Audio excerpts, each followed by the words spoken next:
Hi, welcome back guys. This is your friend, the D and WhatIf, with another fanfiction. This is the first part of what if Deku had to save a quirkless child from the Yakuza and League of Villains. All credits for this video go to their respective authors, so please support the real author. Check out the link in the description for more details. Please give this video a like and subscribe to the channel if you want more videos like this. Now let's get into the fanfic.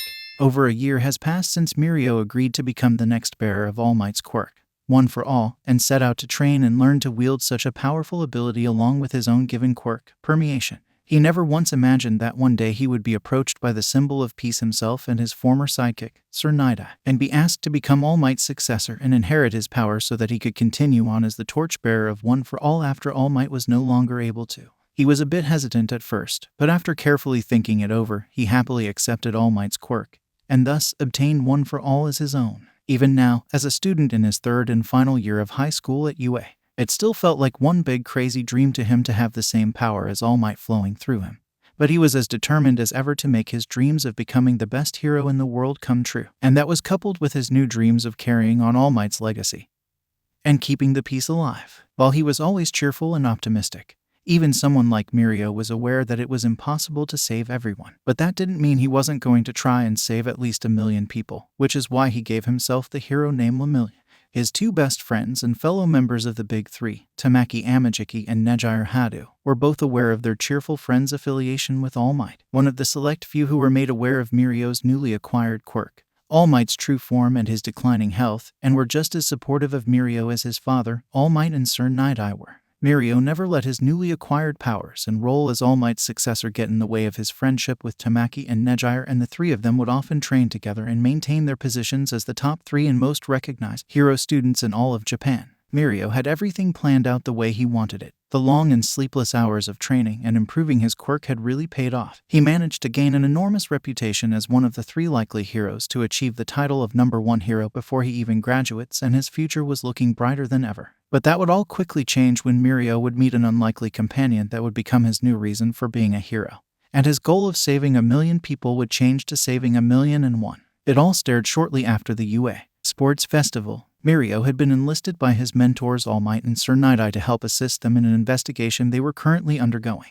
The details of the investigation revolved around a small Yakuza group that have become the prime suspects of a series of unresolved and mysterious crimes which have resulted in several lesser-known pro-heroes mysteriously going missing. But it wasn't their disappearances that was puzzling, but rather the manner in which they were discovered as missing. They apparently weren't discovered as missing until a day or 2 after the crimes were committed. According to eyewitnesses, fellow comrades and close acquaintances of said pro-heroes, the pros appeared to behave a bit unusually during their patrols, but not so much so that it raised alarm for others. And the moment they took a hard blow during a confrontation with a villain, their bodies suddenly turned to a mud-like substance. This led the police to believe that the pros were actually clones of the original, and the real heroes were kidnapped, or worse. While this sort of crime, in of itself, was very unusual even for a villain organization such as the Shai Hasekaki to conduct, what made the investigation more serious was that the Shai Hasekai had joined forces with the League of Villains. At first, there was no clear evidence suggesting that the Yakuza are responsible for the disappearances or even that they were working alongside the League,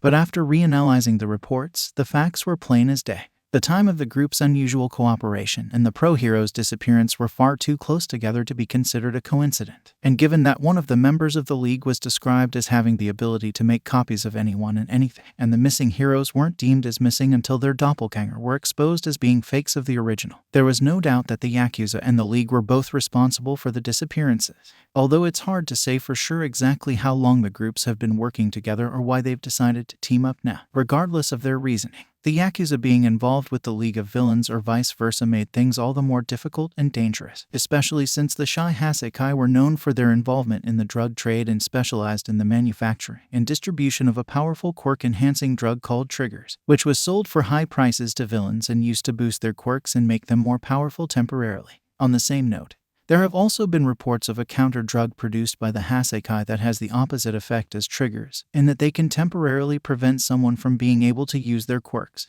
While the objective behind the Hasekai remains unclear, the fact that they've come into contact and possibly joined legions with the League of Villains was just asking for trouble. The League are also the ones responsible for creating Namo by means of experimentation and altering the body to hold multiple quirks, and given the fact that several lesser-known pros have supposedly been kidnapped by the Hasekai, it is safe to assume that they're being used to make more Namo. With this information in mind, the investigation team didn't want to take any chances with letting things go on like this for much longer, and they quickly got to work gathering as much intel as they could. But they also didn't want to rush too quickly into things and act careless. Speed and precision was the name of the game.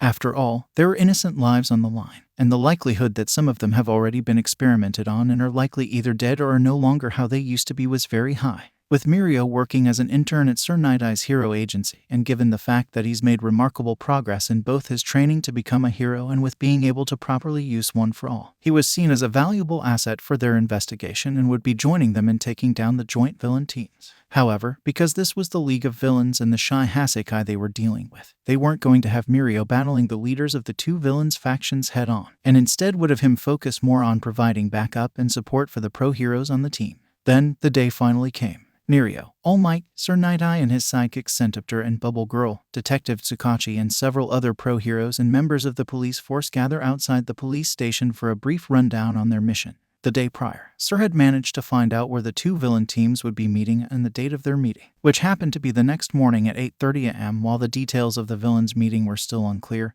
it was safe to say that both leaders would be present. Afterward, the team arrived outside the villain's current location, which happened to be one of the Shy Hasekai's privately owned facilities. The compound looked like a regular business office on the outside, but according to the intel they received during the investigation, there was a secret passageway underneath the compound that led downstairs and into a massive underground labyrinth that stretches for miles, possibly reaching to other facilities. It was also thanks to Sir's quirk that they knew exactly where the villains were keeping the missing heroes. Turning to face Mirio, who was dressed in his hero costume with a determined and confident look on his face, Sir Night-Eye adjusted his glasses and said calmly, "Remember everything you've learned during your time spent training under me, Mirio. Remember everything All Might has taught you as well. Use this opportunity to gain more experience so you can grow and improve." "That's right, young Tagata." Mirio turned to face All Might, who was smiling at him with his hands on his hips in his trademark pose. "You've made excellent progress thus far and have even secured yourself a position as a likely candidate for the title of #1 hero, but that doesn't mean you've reached your prime. This is the perfect chance for you to really show us what you've got. Now, give him hell, young Tagata." Mirio smiled brightly and said while giving a thumbs up to both men, "You got it. Leave it to me." All Might chuckled softly to himself. To this day, he was eternally grateful to Netsu and Sir Night-Eye for introducing him to Mirio and making the suggestion to make him his successor. He was very reluctant at first because he felt that choosing a successor after receiving life-threatening injuries that caused his powers and overall health to decline over the years meant he was giving up on being the #1 hero and protecting the innocent from danger. But now, seeing Mirio stand before him with his trademark cheerful smile and optimistic, can-do attitude and personality solidified within him that he did indeed make the right decision in picking him. "All right, everybody, look alive," All Might announced before getting into his fighting stance, the others taking up their own stances and preparing to take down the villains and their plot. "It's showtime. So how's progress going, Shigaraki?" "It's been a few days since our last exchange," the sound of an eerily calm voice inquired. The voice belonged to the leader of the Shy Hasekai who went by the name of his quirk, Overhaul. He sat on the sofa with his two trusted associates, Chronostasis and Mimic, on either side of him. Opposite from him stood Shigaraki, whose face was obstructed by his trademark disembodied hand. Standing behind him were a few of his own associates including Kurogiri, Twice and Himiko. Shigaraki scratched the skin along his neck and let out a sound of annoyance. "HMPH, the last guy you gave me ended up keeling over before I had a chance to do anything. I'm starting to think you're taking more than you need and leaving me with the scraps, and what the hell was up with the last batch of drugs you gave me? They were complete garbage and barely lasted an hour." The man just stared at him calmly, clearly unfazed by his outburst. "I understand your frustration, but I did inform you that the effects of these drugs are still only temporary. I am making efforts to improve the quality of these drugs. This is what science is about after all. It's all about making mistakes, learning from those mistakes and improving my craft." Shigaraki scoffed. "Huh, yeah right. Improving your craft, my ass. If that's what you call improving your craft, then this whole thing may as well be a giant waste of time." Overhaul glared at him, his expression hardening. "Honestly, you're acting a little too entitled for my liking, Shigaraki." His voice took on a more dark and sinister tone, as did his gaze. Those drugs that I've been graciously giving you, free of charge might I add, are worth more than every single one of these freaks, and I have clients that would pay top dollar to have them, so if I were you, I wouldn't be complaining so much." Then he went back to sounding more pleasant and cordial. "But, like the boss once told me, it never does anyone any good being impatient and expecting things to go my way. These sorts of things take time, so try to be more reasonable. After all, we don't want to do anything that may sully our partnership." This made Shigaraki snarl with an angry growl. "And if I recall, you're the one who wanted to do this whole partnership in the first place. The only reason I even agreed to it at all is because Master saw you as someone he considered a valuable asset and insisted on having us join forces. The deal was I let you take whatever the hell you want from those maggots, and afterward, you give them to me when you're done, on top of giving me those damn triggers, and I'm not happy with what you're giving me. I'm starting to feel like I'm being cheated. If I find out you're giving me defective goods and using the rest for your own selfishness and greed." "Tamura Shigaraki, please calm yourself," Kurogiri interjected in a calm voice, not wanting the man to get carried away while they were in the Yakuza's territory. The League was powerful, but even they weren't a match for the likes of Overhaul and his 8 bullets. "I may not care about what happens to those heroes, but I can assure you that I would never cheat you like that," Overhaul assured innocently, his tone condescending and filled with fake sincerity. "I only take what I need and nothing more. I am a professional." After all, Shigaraki glared at him before scoffing and muttering under his breath, "Whatever," which made Overhaul smirk in amusement, though the plague mask made it hard to tell. Their goal in this whole thing was for 2 purposes: to create an army of strong, durable, and all-around indestructible Namo for Shigaraki to use to put a stop to hero society, and to allow Overhaul the chance to bring an end to the hero disease by producing and selling highly powerful drugs that could both enhance the quirks of those who are injected with it and a counter-drug that could erase the quirks of those infected by the disease. Despite their clashing personalities and polar opposite viewpoints, they both decided to put their difference aside and team up to make both of their dreams a reality. First, Overhaul and his loyal entourage would create chaos and carnage in their wake while waiting for the right moment for a lower-class pro-hero to come to the rescue, where they would swoop in and kidnap them. Then, Twice would come in and create a clone of said hero to avoid any suspicions right away. And finally, Overhaul would clean up the mess they made before fleeing with their prize. Overhaul would experiment on his subjects and gather what he needed from them before using his quirk to repair and restore their bodies back to normal, and then passing them off to Shigaraki, where he would then have their bodies heavily modified to hold multiple quirks thanks to Shigaraki's master and All Might's arch nemesis, All for One. Overhaul would even offer Shigaraki samples of his newly patented drugs to give his Namo an extra boost in strength and power, albeit temporarily, until he can create longer-lasting drugs. The overall plan wasn't perfect by any means,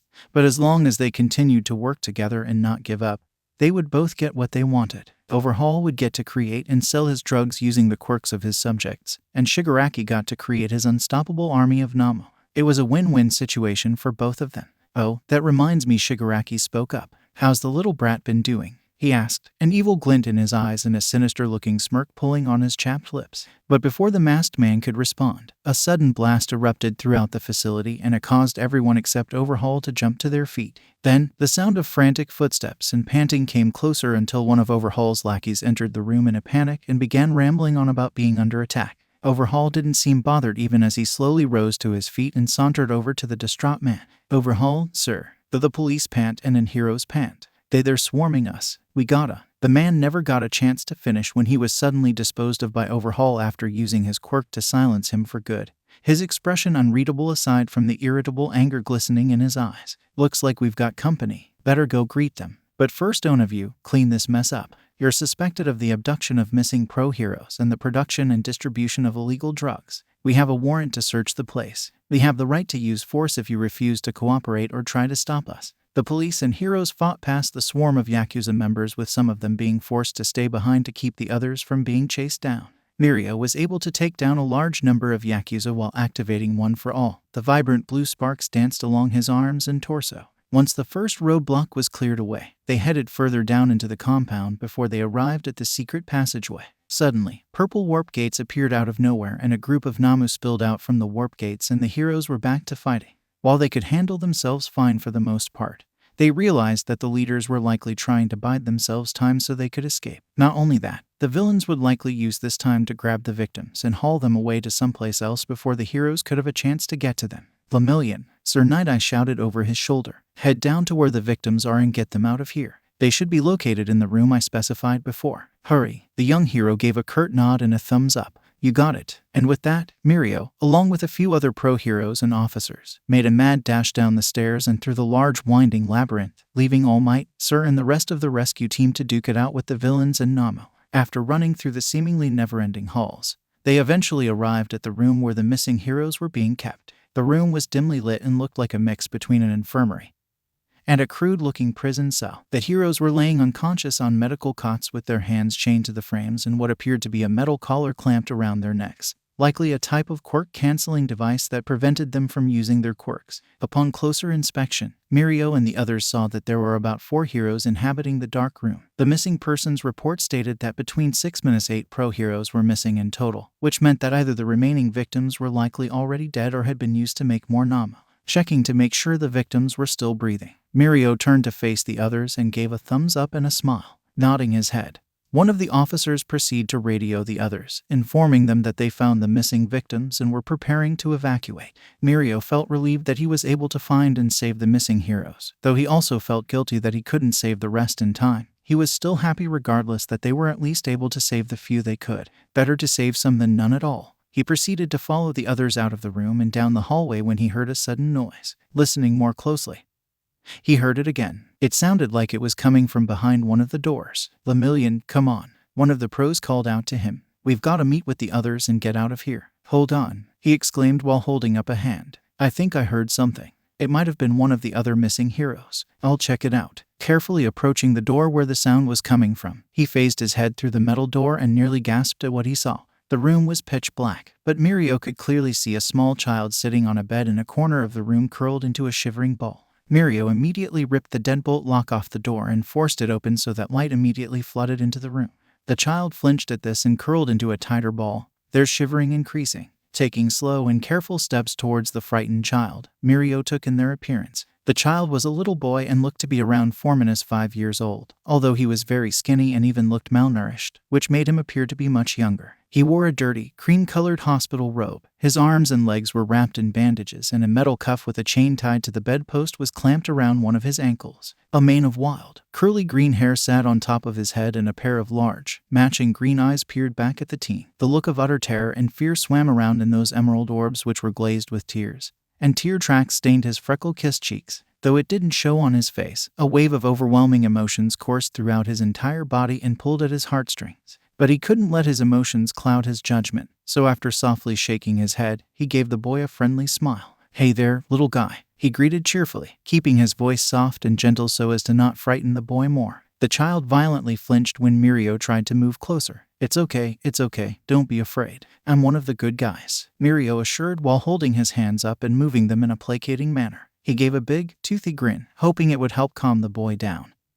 But he just stared at him with those large, bloodshot green eyes filled with fear and confusion. Mirio wasn't sure what was going on or why, but one thing was certain: he didn't like the sinking feeling he felt in the pit of his stomach knowing a child was involved in all this. Just then, the pros and officers that followed him entered the room and were shocked at what they saw. They began to frantically murmur to one another while trying to figure out why there was a child in the Yakuza's base. Judging by the look and sound of shock and genuine confusion, none of them saw this coming or were expecting to find a little boy in the mix as well. What made the whole thing even more shocking was that none of them recognized him or knew who he was. He didn't match the description of any missing children in previous reports, and they didn't recall seeing or hearing of a child matching his description being abducted by either villain group. It was as if they didn't even know of his existence until now. Suddenly, a large crash followed by the sound of a struggle caught their attention and pulled them back to reality. "Go on ahead without me. I can handle this." The heroes and officers looked at each other in perplexed confusion for a few seconds before Mirio spoke up again.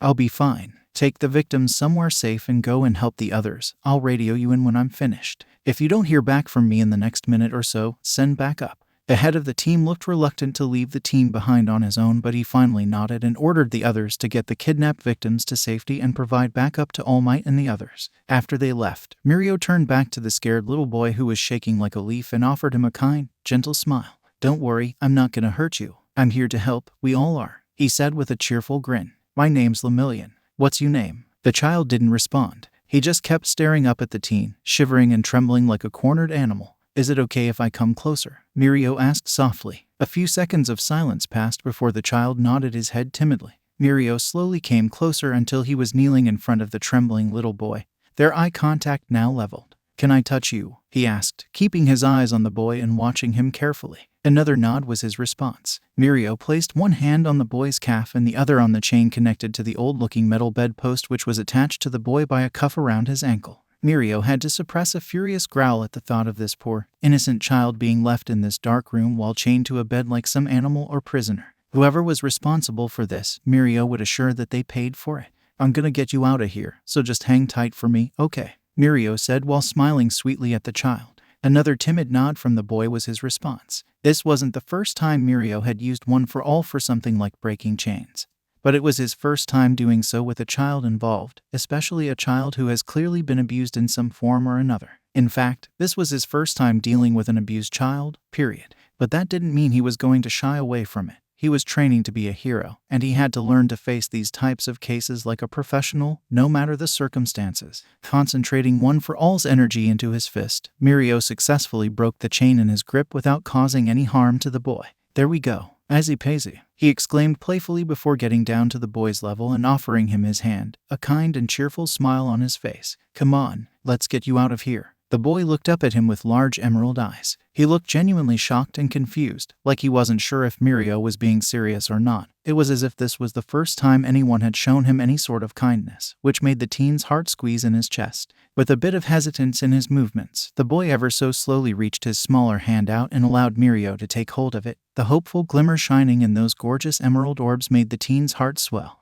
But then, he noticed the boy's face suddenly morph in a look of terror as his body stiffened up. Mirio gave a look of concern, not noticing the sinister shadow looming over him. Well, I see you've found my little pet." It happened so fast. Mirio barely had time to react when Shigaraki viciously attacked him and the boy, but luckily, he managed to dodge the sudden attack while holding the scared child close to his chest. Looking over his shoulder, Mirio's eyes widened when he saw the bed that the child once inhabited had started to turn to a pile of dust. Watching his adversary carefully, Mirio analyzed his movements. "So, this is Shigaraki, same guy who attacked the USJ and tried to kill All Might." Shigaraki cackled lowly and he started to scratch at his neck. "Heh, not bad. Not bad at all. You managed to dodge my attack even with all that baggage. I've really got my work cut out for me," he stated condescendingly. Mirio growled at the man's offhanded remark, angered by how he'd referred to the child as baggage. Then, Shigaraki turned so he was facing the two and held out his hand, the same hand that decayed the bed and nearly killed both the younger hero and the little boy. "Now then, I'll be taking that brat from you," Shigaraki demanded while holding his hand out. Mirio could feel the boy trembling in his arms. There was no way he was going to let this guy take back the boy, not while he was there to do something about it. "That's not gonna happen," Mirio bellowed angrily, holding the child tighter and refusing to let go. Silence fell over them after that. Then, the boy let out a frightened whimper when he saw the anger course through Shigaraki's whole body and contort his features. "NGGHH, I'm not asking you. I am telling you, give me that brat now." Mirio took a step back and tried to measure the distance it would take for him to make a sprint down the hall and towards the exit. But the villain gave him no time to prepare as he went to grab the kid at lightning speed. With quick reflexes he managed to hone after months of training.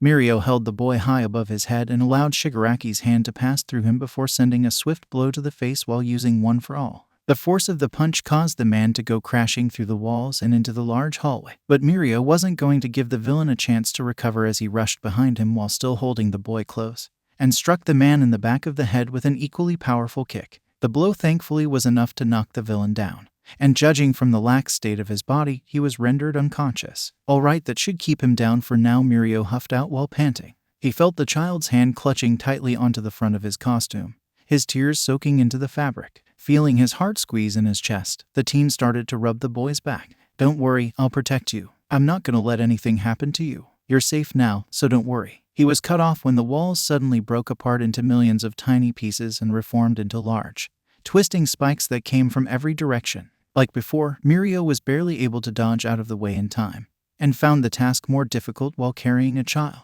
Much like with Shigaraki, Mirio maneuvered the boy and held him above his head while allowing the spikes to pass through him before landing on his feet away from the massive wall of spikes. "That was close," he exclaimed with relief while holding the scared child close to his chest. As the dust began to slowly clear, the sound of someone chuckling in a low voice could be heard, causing Mirio to look around and try to pinpoint where the sound was coming from. It was difficult to do so after the sudden change in the terrain. HMPH kids these days sure know how to wreck a home. Didn't your mother ever teach you to not barge into somebody's home without their permission?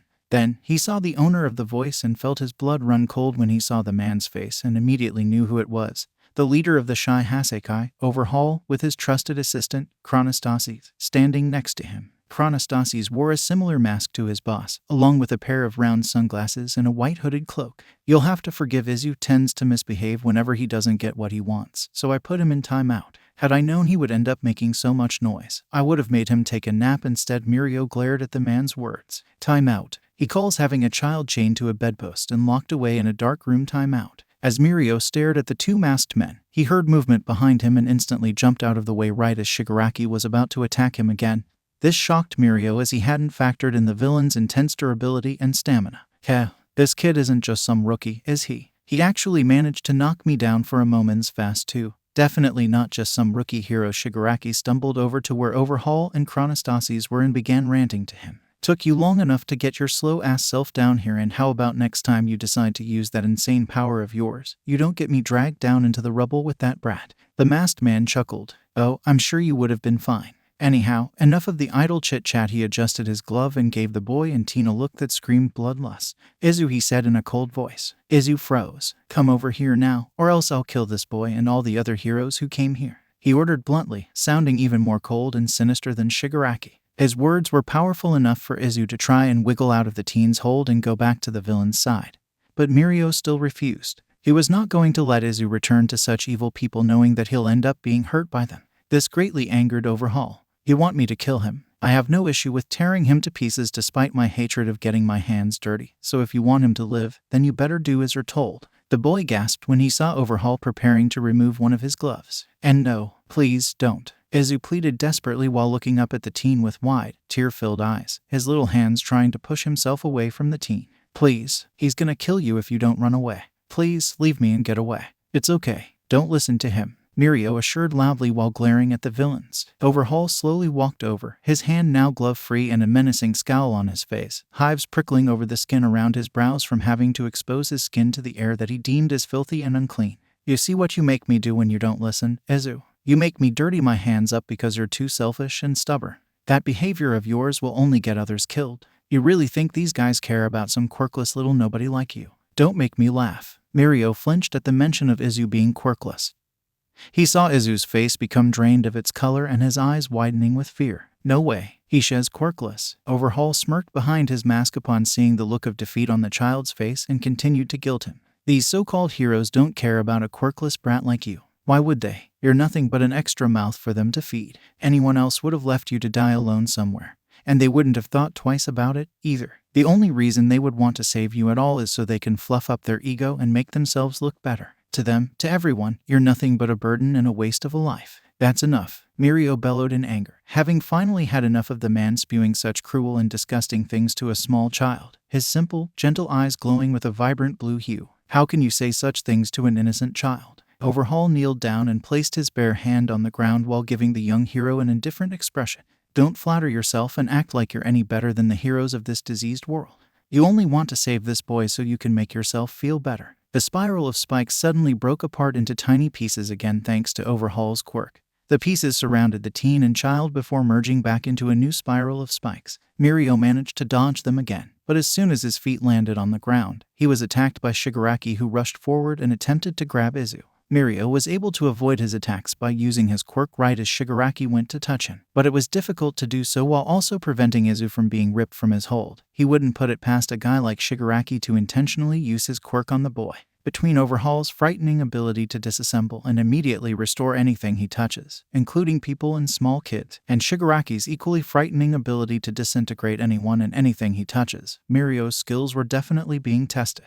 If he slipped up even once, he would be killed, and Izu didn't even want to think about what they would do to him, and he wasn't planning to let it happen. Izu knows he's unwanted by society. In a diseased and cruel society where those who possess the strongest and most powerful quirks are seen as godlike and worthy of the title of a hero, and those with weak and unimpressive quirks are looked down on by others, a quirkless boy like him would never stand a chance at fitting in. If others were ever to discover he has no powers to speak of, he would be deemed an outcast and left to fend for himself. Overhaul and Shigaraki continued to go after Mirio while the latter did his best to dodge and evade their attacks without letting Izu get hurt. The masked man's words looked to be hitting Mirio in just the right way, so Overhaul continued to antagonize him until the right moment came where they could throw him off and snatch Izu up again. That's why Shigaraki decided to take him in.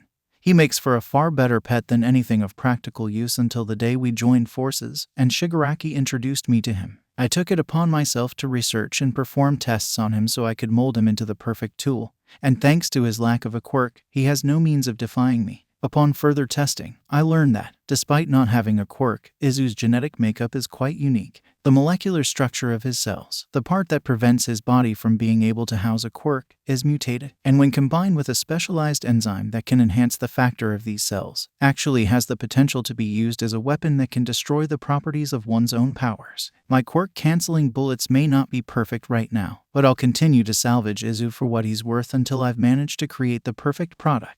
And as far as teaching him discipline, I'll continue to break him until he learns to be a good boy and submit to my will. That phrase made Mirio's breath hitch in his throat. Suddenly, Mirio began to feel lightheaded and dizzy. This resulted in him losing his footing and stumbling into the base of one of the large spikes, his grip on Izu becoming more loose. "Well, what is this? It's like me sense of balance is." He then heard what sounded like liquid dripping, splashing and sloshing from above, and there, hanging from the steel beams, was a man wearing a similar black mask as his boss and pouring vodka into his mouth while he hung upside down.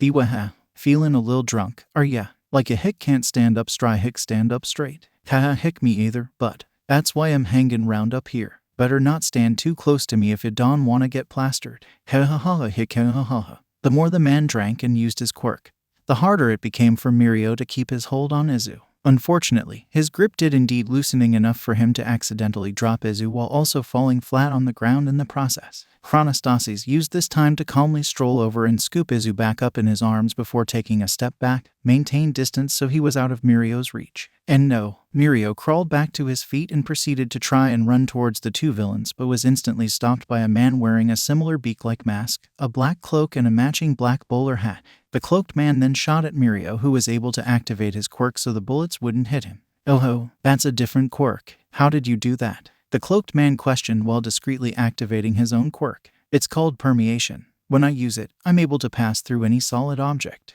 Mirio explained before immediately slamming his hand over his mouth, chastising himself for giving away such sensitive information to the enemy. Shindedoro. "Glad that you finally decided to join us," Overhaul stated with a hint of annoyance in his voice. "My apologies, Master," the man named Shin stated. "It took me a bit of time to slip past the intruders, but thankfully, those things are keeping them busy." Shigaraki shot him a furious glare. "Hey, don't call my Namo things. They're far more useful than you lot. That's enough. We're done here," Overhaul huffed before turning around and walking away, with Chronostasis close by and Izu shivering in his grasp. "Finish him." Mirio gritted his teeth while struggling to stand. His head was swimming and he could barely see straight.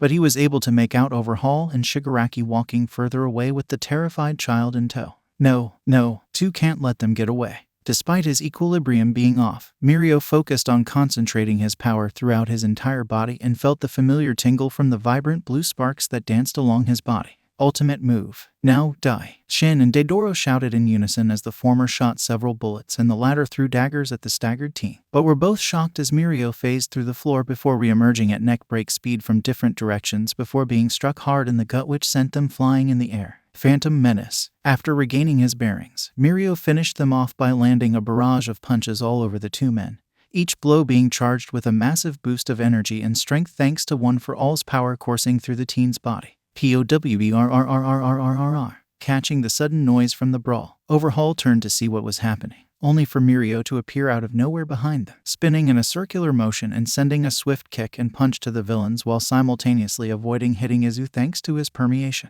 Overhaul managed to dodge the kick, but it didn't stop him from receiving a scrape on his cheek. The blow hit Shigaraki in the side of the head, knocking him down, and struck Chronostasis square in the face and crushed in his mask, which caused Izu to go flying in the air. But not for long, as Mirio jumped into the air and caught him in his arms again before landing on his feet. "Don't worry, Izu. I've got you," Mirio declared gently while Izu stared at the teen in wide-eyed disbelief.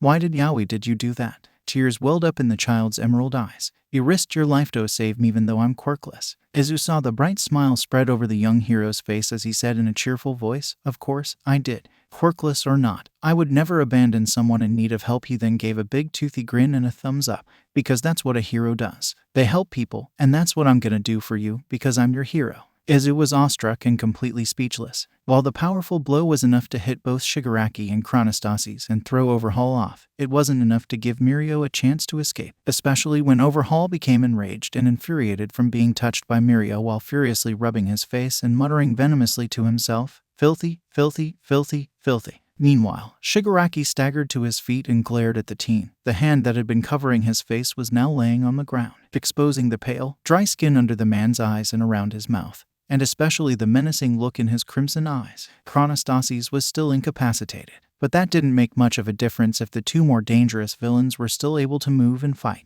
Mirio frantically looked around and saw that all of the escape routes and exits were now blocked off by the newly formed terrain thanks to Overhaul's quirk, and while he had no trouble slipping past the obstacles, he wouldn't be able to while carrying Izu. With All Might and the others still battling the rest of the villains up above and no other backup, Mirio would be screwed if he didn't come up with something. Unless, Izu, he whispered softly to the child in his arms. Izu glanced up at him curiously. "I'm going to do something with my quirk, and it's going to make you feel a bit weird for a moment. You're not going to be able to see, hear or breathe for a few seconds." Izu gave him a look that was a mix of bewilderment and fear, but Mirio was quick to reassure him. "It's only for a moment, I promise. It'll give me time to get you out of here. I promise you'll be okay. Do you trust me?" Izu stared at him for a moment, pondering the teen's words before he finally nodded. With a big smile, Mirio wrapped his arms tightly around his small body and said, "Okay, close your eyes and hold your breath, Izu." The boy did just that. Mirio proceeded to activate One for All and began to increase its power by over 50%, the bright blue sparks dancing erratically around the both of them, and his eyes were practically glowing in that same blue color. "Here goes nothing," he thought to himself as he saw Overhaul and Shigaraki launch an all-out attack at the same time and charge for him. While still activating One for All, Mirio activated his permeation at the same time. But this time, rather than just himself permeating through the ground, Izu's own body began to permeate as well, thus rendering him incapable of seeing, hearing and breathing, just as Mirio said would happen. He was scared at first, but he also trusted Mirio and pressed himself closer to the teen's muscular chest as they sank down into the ground. And just like with the 2-8 bullets, Mirio unleashed a barrage of punches and kicks onto the villains before sinking back into the ground and propelling himself and Izu on the other side. Ultimate move, Enhanced Phantom Menace, plus Ultra. Mirio shouted victoriously while smiling proudly, a look of unwavering confidence glowing on his face as he then shouted triumphantly, "POWERRRRRRR." The super move in question was a move that he'd recently learned to perfect, and it consisted of using One for All strength to increase the power of one of his own super moves, which allows for anyone he's carrying to be able to temporarily permeate like Mirio. The move itself, while incredibly powerful and useful, was also very hard to pull off without wearing the teen out, since he's having to focus most of his energy into allowing the person he's carrying to permeate as well. But at least they were safe. Unfortunately, their victory was short-lived as the walls and ground started to break apart once again, and parts of it even started to decay, likely as a result of Shigaraki's quirk. The walls of the hallway suddenly broke away and crumbled into pieces, revealing the two leaders as they charged after the two boys once again. Mirio was preparing to flee since the super move he pulled had greatly exhausted him, when suddenly, boom, another giant blast blew a huge hole in the tall ceiling above them, and Mirio was relieved when he saw All Might and Sir Night-Eye leap from the opening and towards the villains. "TXASSMASH." The man bellowed as he threw a powerful punch in the direction of the villains, only for them to dodge out of the way and make another attempt to reach for Izu. They were stopped again, only this time, by Sir Night-Eye, who used his trusty high-density seals which weigh over 10 nits each and managed to strike the men hard in the face. Mirio smiled brightly, his eyes filled with relief. "All Might, sir," he exclaimed happily. Izu still snuggled to his chest with his eyes closed. "Apologies, young Tagata." All Might apologized. "We heard what had happened and tried to come to your aid as fast as we could. These Hasekai sure aren't pushovers." Sir adjusted his glasses. "We were told that there was a child being kept in captivity as well as the missing Heroisis this him?" he asked while glancing down at Izu, who looked to have fallen asleep after Mirio used his super move. Mirio nodded. "Yes, it is. His name's Izu, at least. That's what the villains call him." The two heroes nodded in understanding before all three of them heard movement coming from behind them. Overhaul and Shigaraki crawled out from beneath the pile of rubble, the latter of the two glaring menacingly at All Might. "MGGHHH, All Might, I'll make you pay for this," he hissed angrily, his fingers flexing and releasing. "You've made a fool of me once before, so don't think I'll let you get away with it again." He then proceeded to sprint over to the heroes, who all took up a fighting stance, even Mirio despite his fatigue. "I'll kill you." Just then, he was stopped when a warp gate opened up before him, catching the heroes and even Overhaul off guard. Then, a voice began to speak. "Tamura Shigaraki, Overhaul, we must retreat." The voice, which turned out to be Kirigiri's, called out as another warp gate opened up in front of Overhaul. Shigaraki looked annoyed and began to argue, but Kirigiri wasn't having it. "There are too many of them, Tamura. We're surrounded, and there are more on the way. We must retreat for now," Kirigiri insisted, but Shigaraki wasn't listening. "Damn it, Kirigiri, I am not letting All Might beat me again. And I am not letting him steal my pet." "Enough." Shigaraki turned to look at Overhaul, who was about to step into the warp gate. "You'll get your chance to kill All Might next time, but for now, we need to leave." With that, he disappeared into the gate, leaving Shigaraki there with a scowl on his face as he turned to face the heroes and send a glare at them. "Arg, fine. You win again, All Might. But don't think this is over. I will kill you someday." His gaze shifted over to Mirio and Izu, and his eyes narrowed. "And don't think this is over between us, kid. I'll get my pet back, and when I do, I'll make sure to kill you after I take back what's mine. Enjoy your victory while it lasts, Cheros." And with that, he was gone, as were the members of the League of Villains and the 8 bullets of the Shy Hasekai. The only ones who didn't get away in time were almost all of the Namo and a few members of the Yakuza. While they didn't succeed in capturing the 2 leaders, the rescue team did succeed in saving the remaining kidnapped victims without any casualties, and thanks to Mirio. They even saved a helpless little boy who was likely being used as a test subject for the 2 villain groups. For Mirio, that was by far the greatest accomplishment of all. Knowing that he was able to save an innocent child from the clutches of his captors was something he would carry with him even after becoming a full-fledged hero.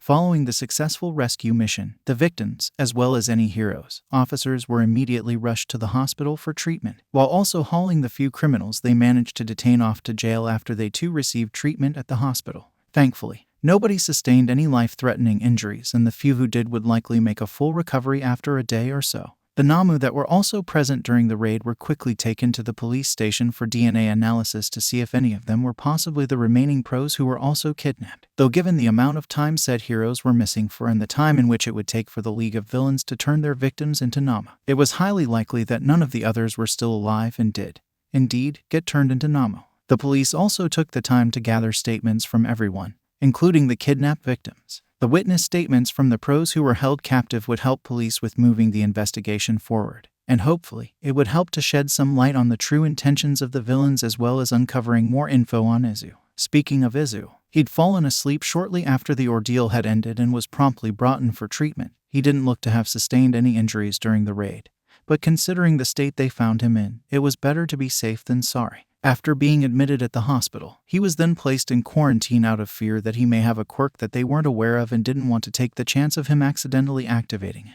Mirio tried to assure them that he was quirkless, but the doctors wanted to take every precautionary measure they could until they could confirm that he was, indeed, quirkless. As much as Mirio didn't like the idea of the child being treated like a prisoner once again, he reluctantly agreed and allowed them to do what was necessary. At least he was finally out of that hell and in the care of trusted professionals. As for Mirio, who ended up facing off against the 2 leaders of the joint villain organizations in the end, he surprisingly didn't sustain injuries that were too serious or life-threatening. Aside from receiving a fracture in both of his wrists and ankles, he was perfectly fine. Even Recovery Girl was surprised by the lack of injuries he had after using One for All in such a manner, though it didn't keep her from scolding him for using such a tricky and borderline dangerous move while handling an innocent civilian.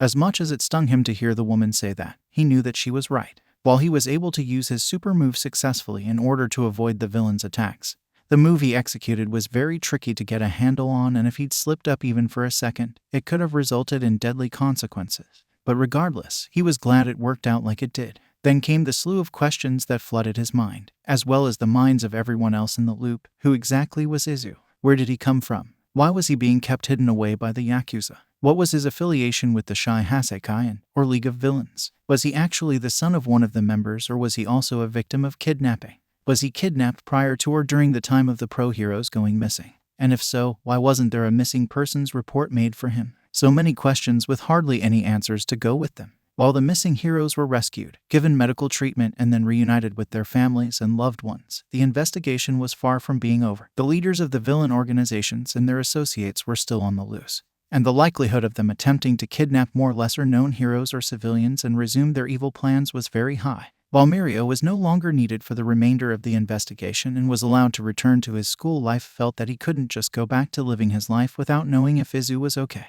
How could he just return to his normal life after having saved a little boy who was essentially invisible to the world had it not been for him discovering that he was there at all? Had it not been for him stumbling upon the trapped child, the others never would have known he was there, and that was something that bothered him the most. Regardless if his aid was no longer needed or not, Mirio wasn't going to let this go. As he laid on his bed back in his dorm later that evening, he made himself a promise. "I swear I'm not going to turn my back on Izu. I won't abandon him. I'm going to be there for him, and I'll be the kind of hero that he can look up to." The next day, after classes let out, Mirio left the school immediately and returned to the hospital to check up on Izu when he was stopped by Tsukachi and asked to speak with him. They arrived at a vacant conference room on the upper floor of the hospital where All Might and Sir Night-Eye were also waiting, having already been filled in on any updates regarding the investigation, which left Mirio the only one in the dark. Once everyone was present and accounted for, Tsukachi began to fill Mirio in on what he and his team were able to find on Izu, which was very little in terms of background information. "So far, we haven't been able to find anything on him. His birth certificate and medical records, his parentage, or even his full name," he explained with a perplexed look. "Not to say that we won't be able to find anything, but as of right now, we have very little to go off of. And considering that there isn't anything in the missing persons reports of a child matching his description, it's almost as if he doesn't even exist." Mirio felt his stomach sink and his palms become clammy. How can there not be anything on him anywhere? He questioned. What about the heroes who were kidnapped? Did they know about Izu? Tsukachi shook his head. During questioning, we asked them if they had any awareness of a child being there during their imprisonment. And according to them, they didn't know there even was a child. Likely because they kept them separated or the villains never allowed him to see the heroes, and considering we also still don't know exactly how long he was held captive for also makes things a bit more difficult. Mirio lowered his head. "I see," he muttered. A comforting hand was placed on his shoulder, and when he looked up, he saw Sir glancing at him with a slight smile. "Don't worry, Mirio. All that matters now is that he's safe. And it's thanks to you that we were able to get him away from that awful environment. You're a hero, Mirio." Mirio managed to smile at his mentor's words, feeling a bit better. "That's right," Tsukachi said. "We'll continue to do our part in finding out who he is and who his parents are. We'll also make another report on him and spread the word to see if anybody recognizes him as theirs. For now, all we can do is keep an eye on him." Tsukachi was cut off when a nurse suddenly barged in, appearing a bit panicked as she looked straight at Mirio and said, "Tagata-kun, I need you to come with me, please," she exclaimed. Mirio instantly stood from his seat and began following her, with the other men following close behind. "What's going on? Is everything okay?" Mirio asked frantically, worried that something was wrong, but also confused as to what it had to do with him. "It's Izu," the nurse explained, which caused Mirio's eyes to widen a bit as he started walking a little faster. "Izu, is he okay? What's wrong with him?" They climbed the 2 flights of stairs and continued walking down the halls. And even before they reached the room where Izu was being kept, the sound of high-pitched screams and wails caught the teen's ear, making his heart rate speed up. "He woke up just a few minutes ago. We started to check his vitals when he suddenly started screaming and crying. He refuses to let anyone come near him. And if we try to, he just screams even more." She looked at the teen with a knowing expression. "He keeps demanding to see the hero who saved him. Said he goes by the name Lemillion, I believe." That was enough for Mirio to start walking past the nurse, who tried calling out to him to slow down. The sound of the terror-filled screams and cries became louder and louder before he finally reached the room where the wails and shrieks were coming from. No, get away. Get away from me. Please, don't touch me. Stay away." Upon stepping into the room, Mirio saw Izu backed up against the headboard or his bed and curled into a tight ball while rocking back and forth. An IV drip was attached to his right arm, and his arms and legs were no longer wrapped in bandages, revealing a massive array of scars that decorated the skin. 3 other nurses surrounded the bed while keeping a good 2 to 3 feet away from the child. But even that didn't seem to do any good. The sound of the boy's heartbreaking sobs and cries made Mirio's heart ache for him. Without even being given permission to enter, Mirio walked into the room, which grabbed the attention of one of the nurses, who looked relieved to see him. Izu uncurled himself slightly and lifted his head up, his face red with tear streaks covering his freckled cheek. The moment his bloodshot eyes landed on the muscular blonde teen, Izu gasped and held his hands out to him. Mirio didn't skip a beat as he quickly walked over and sat down on the side of the bed. The child immediately crawled over and climbed into Mirio's lap, curling into a tight ball against his chest. Mirio's heart squeezed tightly as he cradled the small boy, holding him in a tender embrace. "It's okay, Izu. It's okay, SHHH. I'm right here. I've got you. You're safe. No one's going to hurt you. I promise." He adjusted the boy in his lap and held him close to his chest. Izu wrapped his arms around the teen's neck and held on for dear life while burying his face into his shoulder, his tears soaking into Mirio's black t-shirt. But that didn't bother him at all. If it helped to calm the frightened boy down and make him feel better, he couldn't care less if his shirt got drenched with tears. Once Izu had finally calmed down enough to where his sobs and whimpers turned into soft sniffles and hiccups, the nurses carefully approached. "He seems to really trust you, which is good," one of the nurses said with a sad smile. "We would have ended up having to restrain him otherwise, which is the last thing we'd want to do. It may make things a bit easier on us with you here, so if it isn't too much trouble." Mirio smiled brightly and nodded. "Not at all. I'll keep him calm while you guys do your thing." And with that, they quickly got to work checking Izu's vitals while Mirio continued to hold him and shush him gently, his hand rubbing soothing circles along his back. Occasionally, Izu would start to whimper again whenever he saw one of the nurses getting too close to him, but would instantly calm down upon feeling Mirio's large, warm hand rubbing over his back while he whispered soft reassurances to him. After a couple of minutes, they were done, but Izu still refused to let go of the young hero. The doctor was able to do some blood work on him while he was sleeping. One of the nurses explained to Mirio and the 3 adults in the room, "It'll take some time for the results to come back, maybe a day or so, but they should give us an idea of his exact age. We were also able to gain samples of his saliva and hair, which will help us to determine who he is and who his parents are. The doctor will let you know if he's healthy enough to be released. But until then, he should probably get some sleep and maybe get some food in him." The nurse then exited the room along with his other colleagues, leaving Izu alone with Mirio and the 3 men. He really does trust you, young Tagata," All Might said with an amused grin. Mirio nodded as he felt the boy's body relaxing in his hold, indicating that he was starting to drift off to sleep. "Yeah." Sir watched the tender moment with a soft grin on his usually stern face, despite the circumstances. It warmed his heart to see his pupil bonding with a child whom he'd saved. However, his smile fell when a sudden thought crossed his mind. "We still have the issue of what will happen next in regards to the child." Mirio glanced up at the man slightly confused. Tsukachi gave a slow nod. "Even if we do put out his photo in the hopes that someone will come forward, it's unlikely that it'll happen right away. There's always the option of placing him in foster care for the time being." "No way," Mirio shouted a bit too loudly, as this caused not only the adults to jump from the sudden outburst but also Izu, who had finally fallen asleep but flinched at the sound of the teens yelling. Calming down and soothing his hand over Izu's back, Mirio spoke again. "Twam, sorry, you can't put him in foster care," he insisted with a pleading look on his face. "Izu is quirkless. I've done my research on what it's like for quirkless kids living in foster care, the treatment they receive from both kids and adults, the way they're ostracized. We may as well send him back to live with the Hasekai if that's the case." "Mirio," Sir Night-Eye exclaimed in a stern and warning tone, but Mirio wasn't fazed by this. "You know it's true, sir. You all do, so why would you think this is okay? There's no way I'm letting him get sent to a place that'll treat him just as badly as the villains did."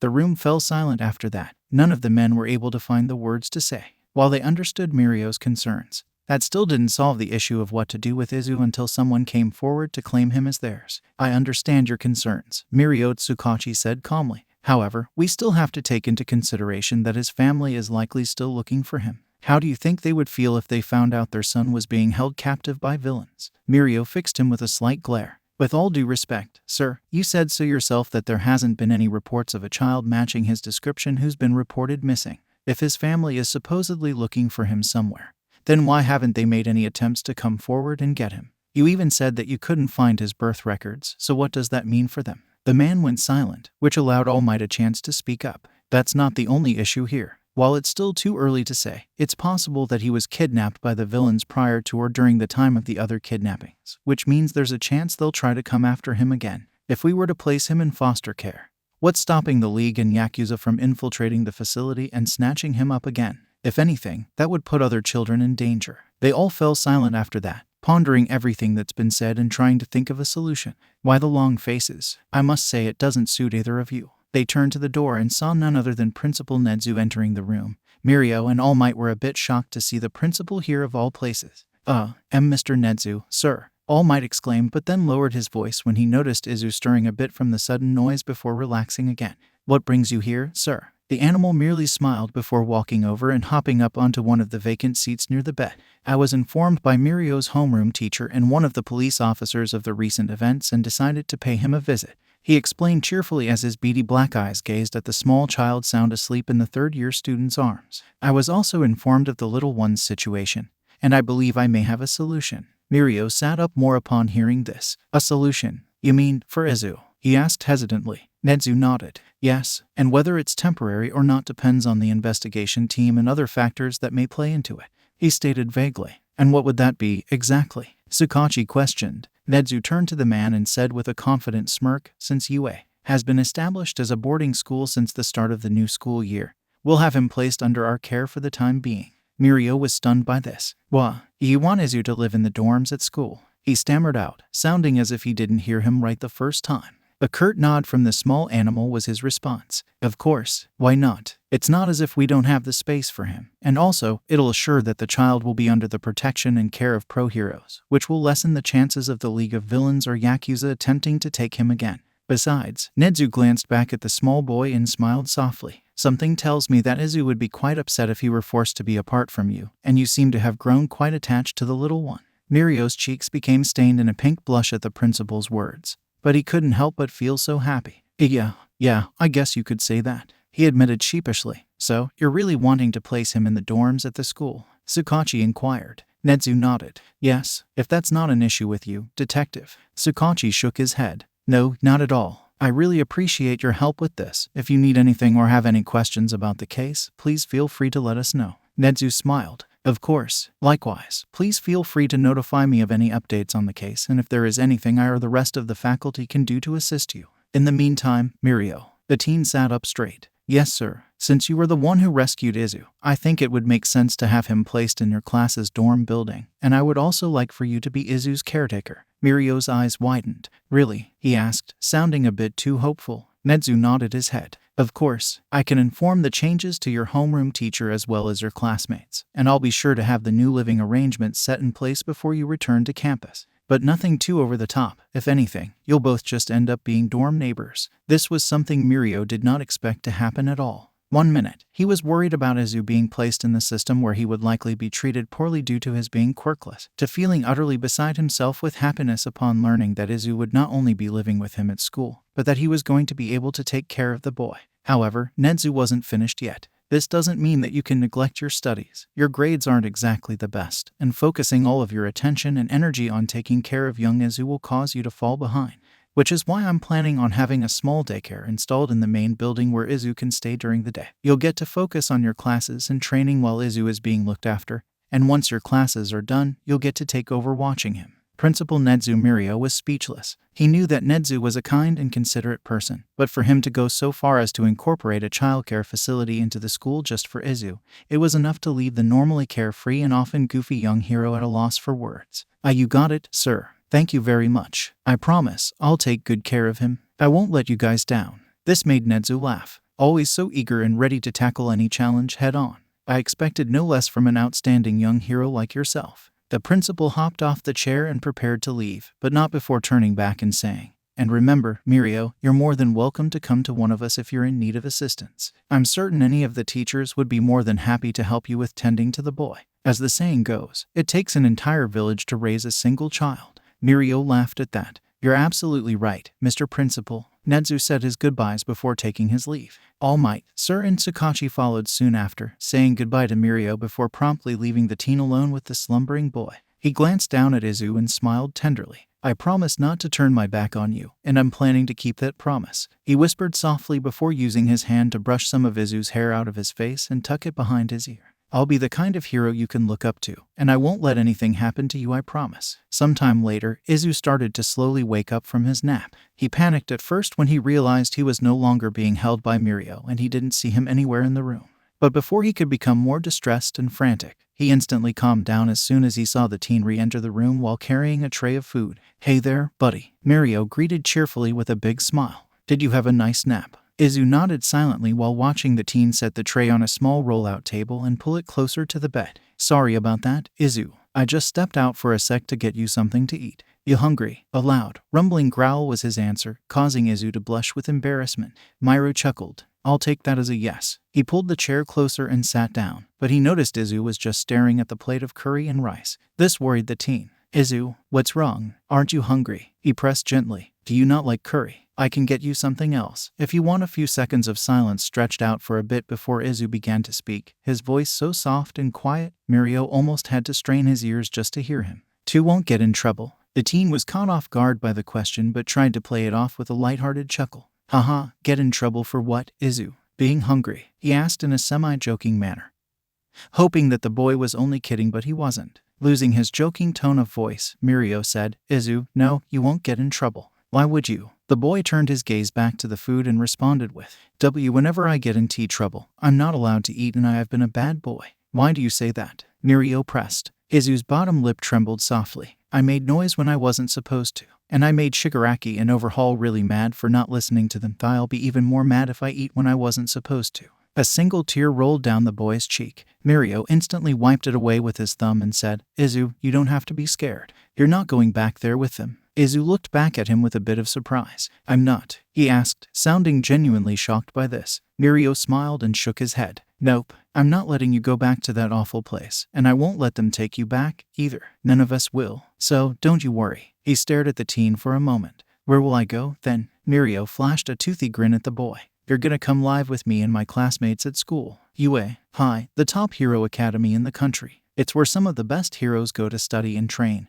and I'm a student there. The boy had a wondrous and awestruck look on his face. You live at school? He sounded more intrigued. Mirio nodded proudly. Yep, sure do. And soon, you will, too. He chuckled at the boy's expression, looking as though he'd just been told he was going to the zoo or an amusement park, before he gently encouraged Izu to eat. Try eating a few bites, okay? It'll help make you feel better. Nodding his head and even managing a tiniest smile he could, Izu picked up the spoon and slowly started to eat some of the now lukewarm curry and rice. The moment the first spoonful of food touched his tongue, he began to viciously shoveling the food into his waiting mouth. It was as if the child hadn't eaten in weeks, which is likely the case. Mirio laughed lightly. Slow down, Izu, slow down. You'll choke if you eat too fast. Izu did as he was told and slowed down, making the teen laugh some more when he saw the child's face covered in curry sauce. Grabbing a couple of tissues from the tissue box on the nightstand, Mirio carefully wiped the sauce from the boy's cheeks. Izu, you're supposed to eat the food, not wear it. Surprisingly, this caused a tiny giggle to leave Izu's lips, a sound which made Mirio feel unusually warm and fuzzy inside. Once Izu finished eating and his tummy was now full, Mirio tucked him under the covers and turned on some cartoons before informing Izu that he had to return to school soon. This made the child frown, but he nodded his head in understanding. The doctor says that once you're healthy enough, you'll be able to leave the hospital and move in with me at school. Before that, though, I'll take you shopping for some stuff for your new room, he stated cheerfully. We'll get you all kinds of new things. New clothes, shoes, toys, books, you name it. We'll even get you your very own bed. What do you think? Mirio felt his heart swell at the glimmer of excitement and hope in those large emerald eyes as Izu nodded his head more. That tiny sliver of a smile attempting to spread more, but it looked as though Izu wasn't able to smile more. No matter, a tiny little smile was better than none at all, and that was all that mattered to Mirio. Great. Now, you get some sleep, Izu. It's my day off from school tomorrow, so I'll see you first thing in the morning, okay? Izu nodded before snuggling under the covers and nuzzling his face against the plush pillow. Mirio smiled and gently ruffled the boy's hair before leaving the room and heading for the front entrance. As he made his way down the sidewalk towards the train station, Mirio pulled his phone from his pocket and tapping the screen before pressing it to his ear. Hey, Dad. What's up? Yeah, I'm fine. Sorry if I worried you, oh. Haha, okay, well that's good. Yeah, haha. Hey, Dad. Listen, there's something I gotta tell ya. Mind if I swing by the house for a bit? I'll explain when I get there, okay? Great. See you then. Okay. Bye, Dad. Love you. The evening after his visit with Izu, Mirio arrived at his family home and was greeted by his awaiting father. They hugged each other and had a brief exchange before the father went to make them some tea. Meanwhile, Mirio sat down at the dining table while checking his emails on his phone, the noise from the TV playing softly in the background. After making tea and sitting down in the chair beside Mirio, the man asked, So, what was it you wanted to talk to me about, son? Everything okay with school? Taking a sip from his cup and casually setting it back down, Mirio turned to his dad with a smile and said, Well, you know about the rescue mission I was assigned to for my hero work study, right? The man nodded his head. Sure do. You really had me worried after that, haha. Mirio laughed. Yeah, well, I can't say too much about it yet, but I saved a little boy that was being held captive by the villains during the raid. Well, to make a long story short, I've been put in charge of looking after him. He's actually supposed to be coming to live at the dorms with me and my classmates either tomorrow or the day after. His father was silent for a beat, his expression changing ever so slightly to a look of intrigue and surprise, but not to the point that Mirio worried about his father's response. Sure enough, the man smiled and said, "Well, son, you know I'll always be supportive of your decisions, no matter what they may be. That being said, are you sure you're gonna be okay with this? I mean, not to discourage you or anything, but taking care of a child isn't exactly easy, haha." Mirio returned his father's kind smile and nodded. "Yeah, I am. I know it won't be easy, but the principal said he would have the teaching staff help me out if I need it. And he's even working on getting a little daycare facility set up for him during the day while I'm in class. So, I'll be fine." The man tilted his head when he noticed his son's face take on a more serious look, his smile dropping slightly. None of the other heroes that day knew that Izu was even there. The only reason I was able to discover him in the first place is because of luck.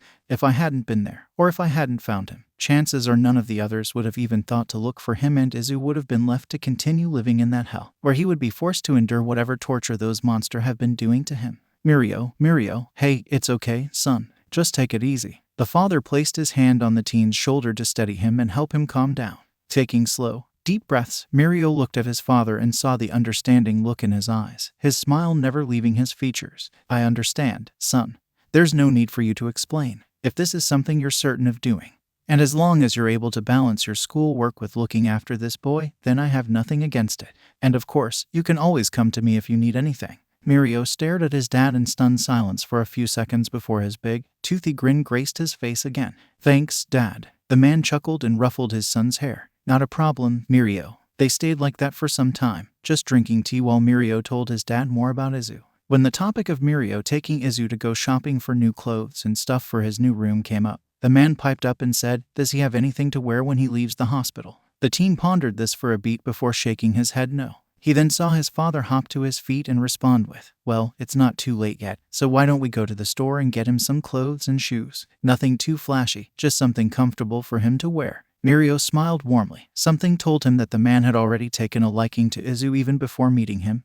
Plus it gave them some more time to spend together since they didn't get to see one another as often as they used to before Mirio moved into the dorms. "Sure, sounds good. I think he'll like that." The next morning at around 8 a.m., Mirio waltzed happily into the hospital with a small shopping bag in tow and made his way to Izu's room. Upon reaching the room, he smiled when he saw Izu already awake and currently munching on some eggs. "Good morning, Izu," he greeted brightly and walked into the room, setting the bag in the chair beside the bed. Izu gave a slight smile and greeted him back with a mouthful of eggs, making Mirio chuckle. "Don't talk with your mouth full, Izu," he scolded gently while ruffling his wild green curls. "He's doing much better today," a female nurse informed happily as she entered the room with a friendly smile. "His appetite seems to have improved. He's drinking more fluids and his vitals are looking really good. After we do a quick once-over, he should be cleared to go home." Mirio looked very pleased with this and thanked the woman before turning to Izu with a big smile. "You hear that, Izu? You get to go home today. Isn't that awesome?" Izu nodded happily in response after finishing his breakfast. "I get to go to your school." Mirio nodded while using a napkin to clean his face. "That's right. You remember the name of my school?" Izu pondered the question for a moment while the nurse grabbed the now empty breakfast tray to wash and clean.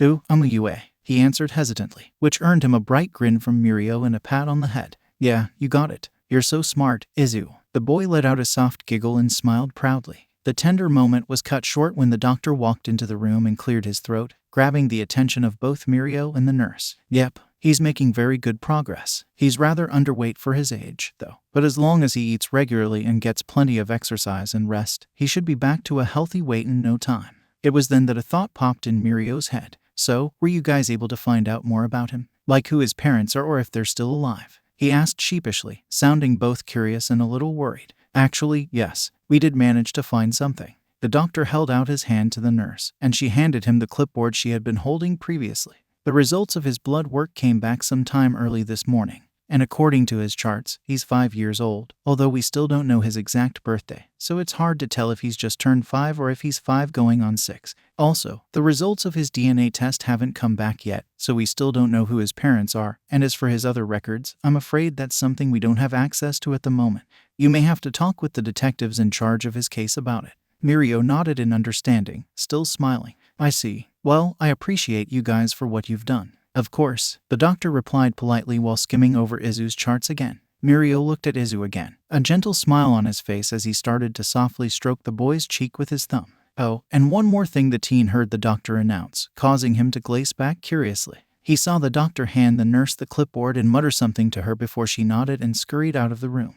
We were able to analyze his immune system based on the results of his blood work.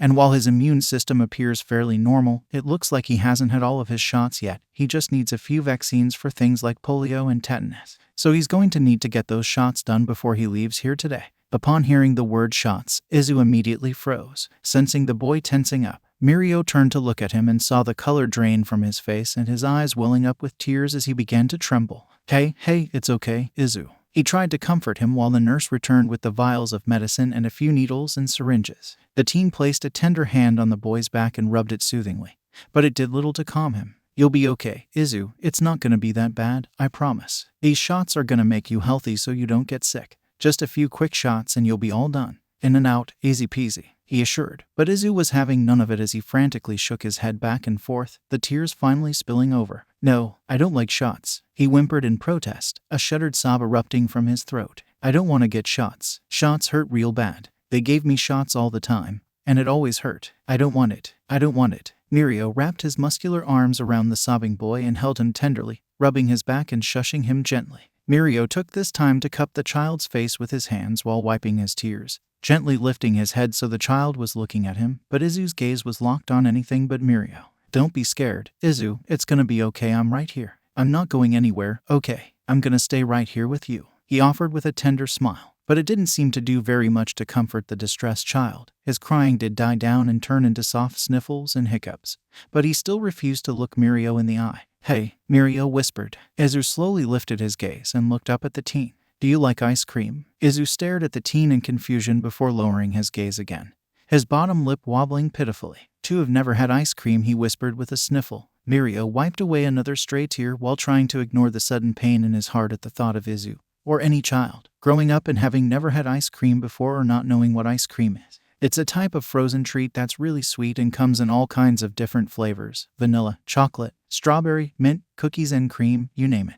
You can even put different kinds of toppings on it, like chocolate syrup, whipped cream and sprinkles. After you get your shots, I'll take you to go get some. What do you say? Izu was silent as he pondered over the offer. Mirio and the nurse and doctor waited patiently before he finally nodded his head and allowed Mirio to maneuver him into his lap so the doctor could administer the vaccine.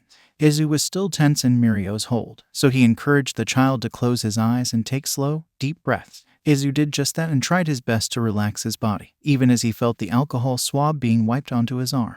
All right, honey. You're gonna feel a slight prick and a bit of a sting, but it'll only be for a moment, just a few seconds, the doctor assured him as he watched Izu turn his head away and close his eyes, bracing himself. He hissed and whimpered upon feeling the first prick of the needle go into his arm, but quickly relaxed when he heard Mirio whisper gentle words of encouragement into his ear. Rinse and repeat. After the fourth and last shot, it was finally over. There we go. All done, the doctor announced cheerfully before cleaning up and allowing the nurse to apply a colorful band-aid on his arm. Mirio smiled brightly at the boy and ruffled his hair. Good job, Izu. You did great. Really? Izu asked shyly. Mirio nodded.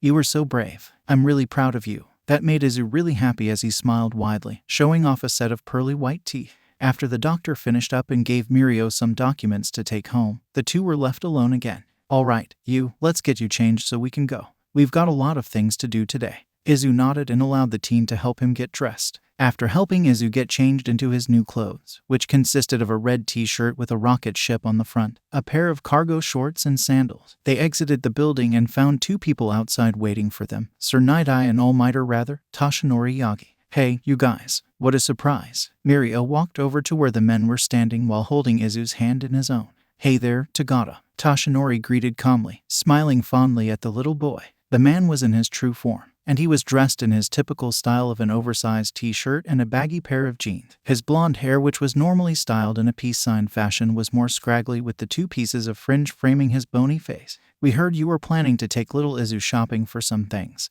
so we figured you could use some help, Sir explained. Mirio smiled brightly and nodded. Yeah, that'd be great. Thanks. He then felt a slight tug on the hem of his shirt. Looking down, he saw Izu gazing cautiously at Toshinori. Mirio crouched down to the boy's level and took his small hands into his larger ones. Izu, you remember Sir Night-Eye, don't you? Izu glanced at the glasses-wearing man.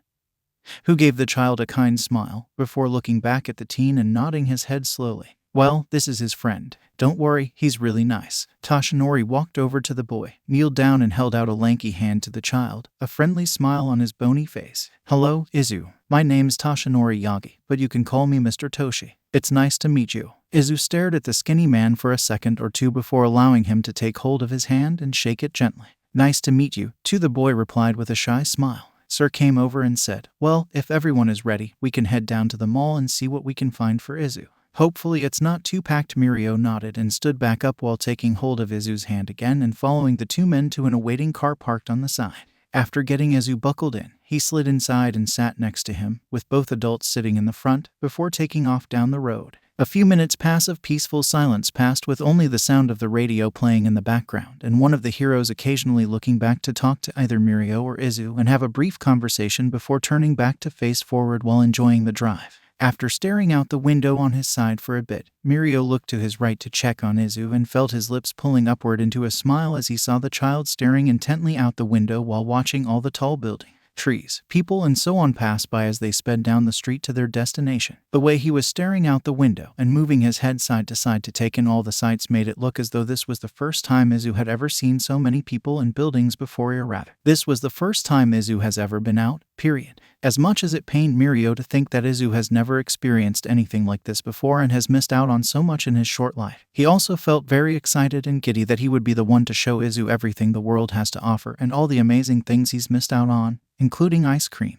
Speaking of, hey, sir, Mirio called out to the stoic man. Without taking his eyes off the road, he hummed in response to the teen's inquiry. Would you mind stopping by the ice cream shop on the way to the mall? I promised Izu I'd get him some ice cream as a reward for being brave while getting his shots. He glanced at Izu from the corner of his eye and smirked at the wide-eyed, dazzling look on the child's face, allowing the corner of his mouth to raise up in a slight grin. Night Eye replied with, I believe there's an ice cream store in the mall, so we'll get him some while we shop around. As they stopped at a red light, Night Eye used this time to look back at Izu with that same smile and said to him, would that be all right with you? The boy smiled back shyly and nodded his head, appearing to be a little more relaxed and comfortable around the typically stern man. He also seemed to be excited about getting to try something new, something that was apparently worth trying. Mirio felt his heart warm up inside. At least Izu wasn't afraid of Sir Night Eye despite the man's normally cold and intimidating demeanor. Plus, it looked as though Night Eye wanted to help the child learn to be less wary and anxious around others and break out of his timid shell, or he was starting to grow soft for the child much like Mirio did,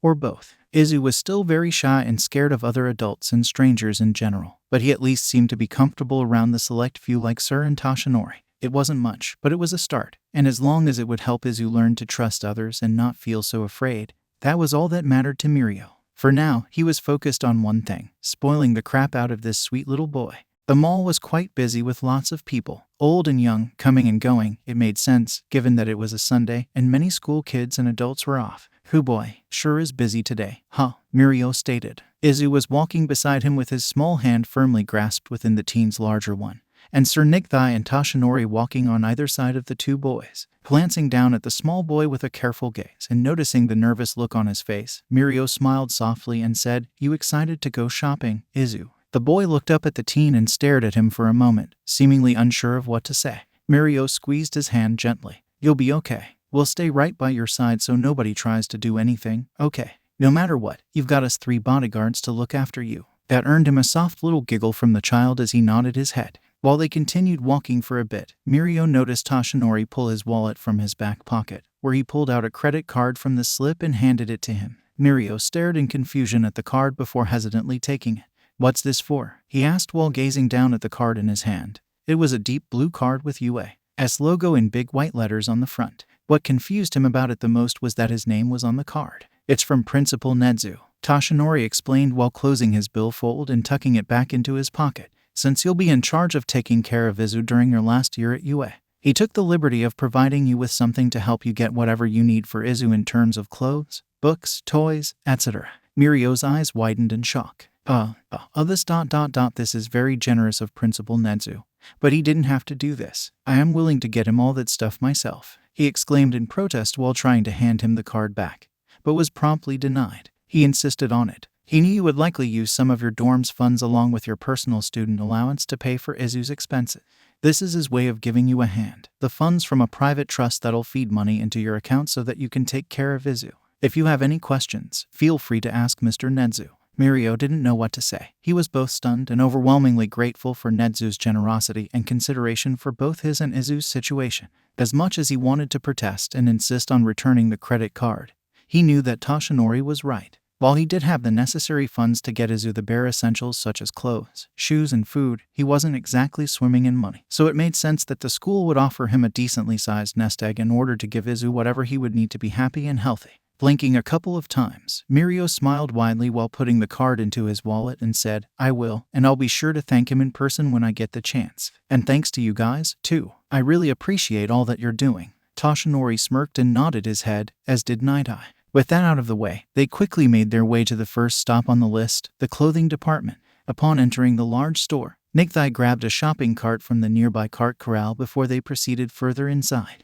Izu was both mesmerized and a bit overwhelmed by the sheer size of the store. He stuck close to Mirio like glue by gripping onto his arm and holding on for dear life while averting everyone's gaze. After navigating through the endless racks of clothes and worming their way past the flood of people inhabiting the store, they finally found themselves in the children's section. "All right, Izu, we're gonna get you a few different outfits and stuff. If you see anything you like, just let me know and we'll put it in the cart." Izu looked uncertain, but nodded his head anyway. They started with shirts and tops. There were several shelves with all types of tops in different styles, textures, and colors. Mirio stayed close to the boy while allowing him to browse. Sir and Toshinori kept a close eye on the two. But Izu didn't seem to be looking at anything on the shelves and was acting very nervous and skittish, like he was afraid of touching anything. "Izu," Mirio called out, catching the boy's attention. "Do you see something you like?" he asked softly. Izu looked at the stack of shirts and then back to him, his expression unsure and a bit hesitant. "Hey," Mirio crouched down to Izu's level. "What's the matter? Do you not like these clothes?" He watched the boy carefully and noticed him looking around and chewing on his bottom lip, his small hands wringing together anxiously. Izu whispered, "I have never picked any of my own clothes before. Is it really okay?" Mirio, now understanding what was going on, offered him a kind smile and said, "Of course it is. You can pick whatever you want. If you see something you like, just let me know and we'll get it. And if you want, you can even try some stuff on to see if you like the way it looks on you." Izu wasn't as stiff as he was just a moment ago, but he still looked unsure. Then Mirio came up with an idea. "Do you want me to help you? I can pick out a few different things, and you can choose whichever ones I pick. Does that sound good?" That seemed to do the trick as Izu nodded his head and even managed to give a tiny smile. Satisfied with the child's answer, Mirio began to pick out a few different t-shirts and allowed the boy to look through them before he chose the ones that caught his eye. Some of them were a plain solid color like red, blue, or orange. Others had different patterns and designs on them. After putting the ones Izu had chosen in the cart and the rest back in their place, they moved on to the next row. After about 30 minutes, the cart was filled to the brim with 10 t-shirts, 10 long-sleeve shirts, hoodies and sweatshirts, 6 tank tops, a dozen pairs of shorts and jeans, 8 pairs of pajamas, and 3 packets of underwear and socks. They even got him a pair of swim trunks for when it gets warm enough to go swimming. Mirio secretly hoped Izu didn't know how to swim so he could be the one to teach him. Once the boy was satisfied with his selections, they proceeded to head to the checkout counter and pay for the clothes. While the cashier was scanning the items, Mirio peered down at Izu and noticed that he had a big frown on his face. "Izu, hey, what's wrong?" He paused when he paid close attention to the boy, and after a second or two, he saw what the issue was. Izu was rubbing his hand over his arm, specifically over the scars that littered the pale skin. He also seemed to be trying to hide the scars on his arms by tugging on his shirt sleeve, trying to cover them as best as he could, but to no avail. To make matters worse, there were a couple of people standing in line behind them who were giving him strange looks and whispering amongst one another. Mirio quickly realized what was wrong and turned to the lady behind the counter and said, "Ma'am, may I see that, please?" he asked politely while pointing to the black long-sleeved shirt she'd just scanned and set aside. She smiled politely and nodded her head before handing him the shirt. He then handed his newly acquired credit card to Sir Nick-Thigh and said, "I'm gonna take Izu to the dressing room. Mind taking care of this for me, sir?" The man nodded without a word, and Mirio took Izu's hand into his and gently led him away from the line and towards the boys' dressing room. Once they were inside the small changing area, Mirio got down and held Izu's hands in his own.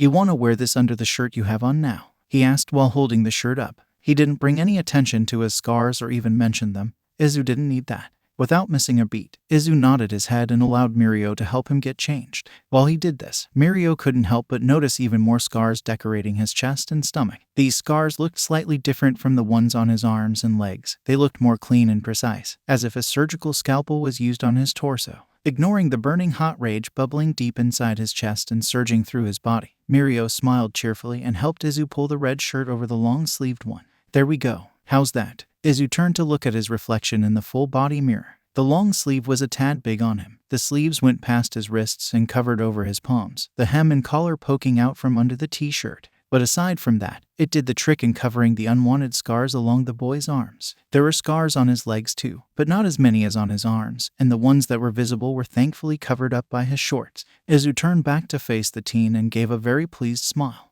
Mirio smiled back and patted his head. That's much better, huh? Izu nodded vigorously, thanking Mirio for his help. After that, the two exited the changing room and found Sir and Toshinori waiting for them by the entrance of the store, each of them carrying 2 handfuls of shopping bags. Once together again, the group continued with their shopping spree. Next thing on the list was shoes. They arrived at a nearby shoe store and began browsing around. And just like before, Mirio picked out a few different pairs of shoes and allowed Izu to choose from the selections. After browsing all the different selections and trying on a few pairs, they left the store with 3 pairs of sneakers, a few pairs of sandals and flip-flops, and a pair of snow boots and galoshes. They even got a pair of red high-top sneakers that instantly caught the boy's eye and also insisted on wearing after they were paid for. If it put a smile on Izu's face and made him happy, Mirio would let him wear whatever he wanted. After a few minutes of walking around, they then arrived at a large toy store. It was a little overwhelming at first due to how many kids and parents there were, but after taking him to a more secluded area away from the rowdy kids, Izu relaxed a bit and found himself looking through the different toys, more notably the hero-themed action figures. They watched the boy handle each box with gentle care while gazing at each action figure kept inside the box behind the plastic sheet. When they noticed him grabbing a few more, Sir went to retrieve a small basket before walking over to the child, crouching down beside him and waiting patiently for the boy to notice him there, which he did, while hugging a box with an All Might figure inside. Izu peered up at the pro hero with a curious gaze. He didn't appear to be as relaxed as he was with Mirio, but at least he wasn't outright afraid of the man, which was good. Night Eye smiled softly at the boy and said, "You like All Might, don't you?" Izu hesitated for a moment before nodding his head without a word. This made Night Eye smile even more. "Well then, why don't you set him in here?" He gestured to the basket beside him. "You should pick out a few others too. I bet it would make All Might very happy if you got him some friends," he insisted with a playful wink. The boy's eyes lit up as he happily set the All Might action figure inside the basket and began picking out other hero-themed action figures and toys, mostly All Might-themed ones. It was safe to say that All Might was currently his favorite. Sir Night Eye made a mental note to make some time in the near future so that Izu could visit the office and see his overwhelmingly extensive All Might collection. After purchasing the toys and leaving the store, Sir and Toshinori offered to drop the shopping bags off at the dorm while Mirio took Izu to go get ice cream as promised. This caught Izu's ear and he started bouncing on his feet with excitement.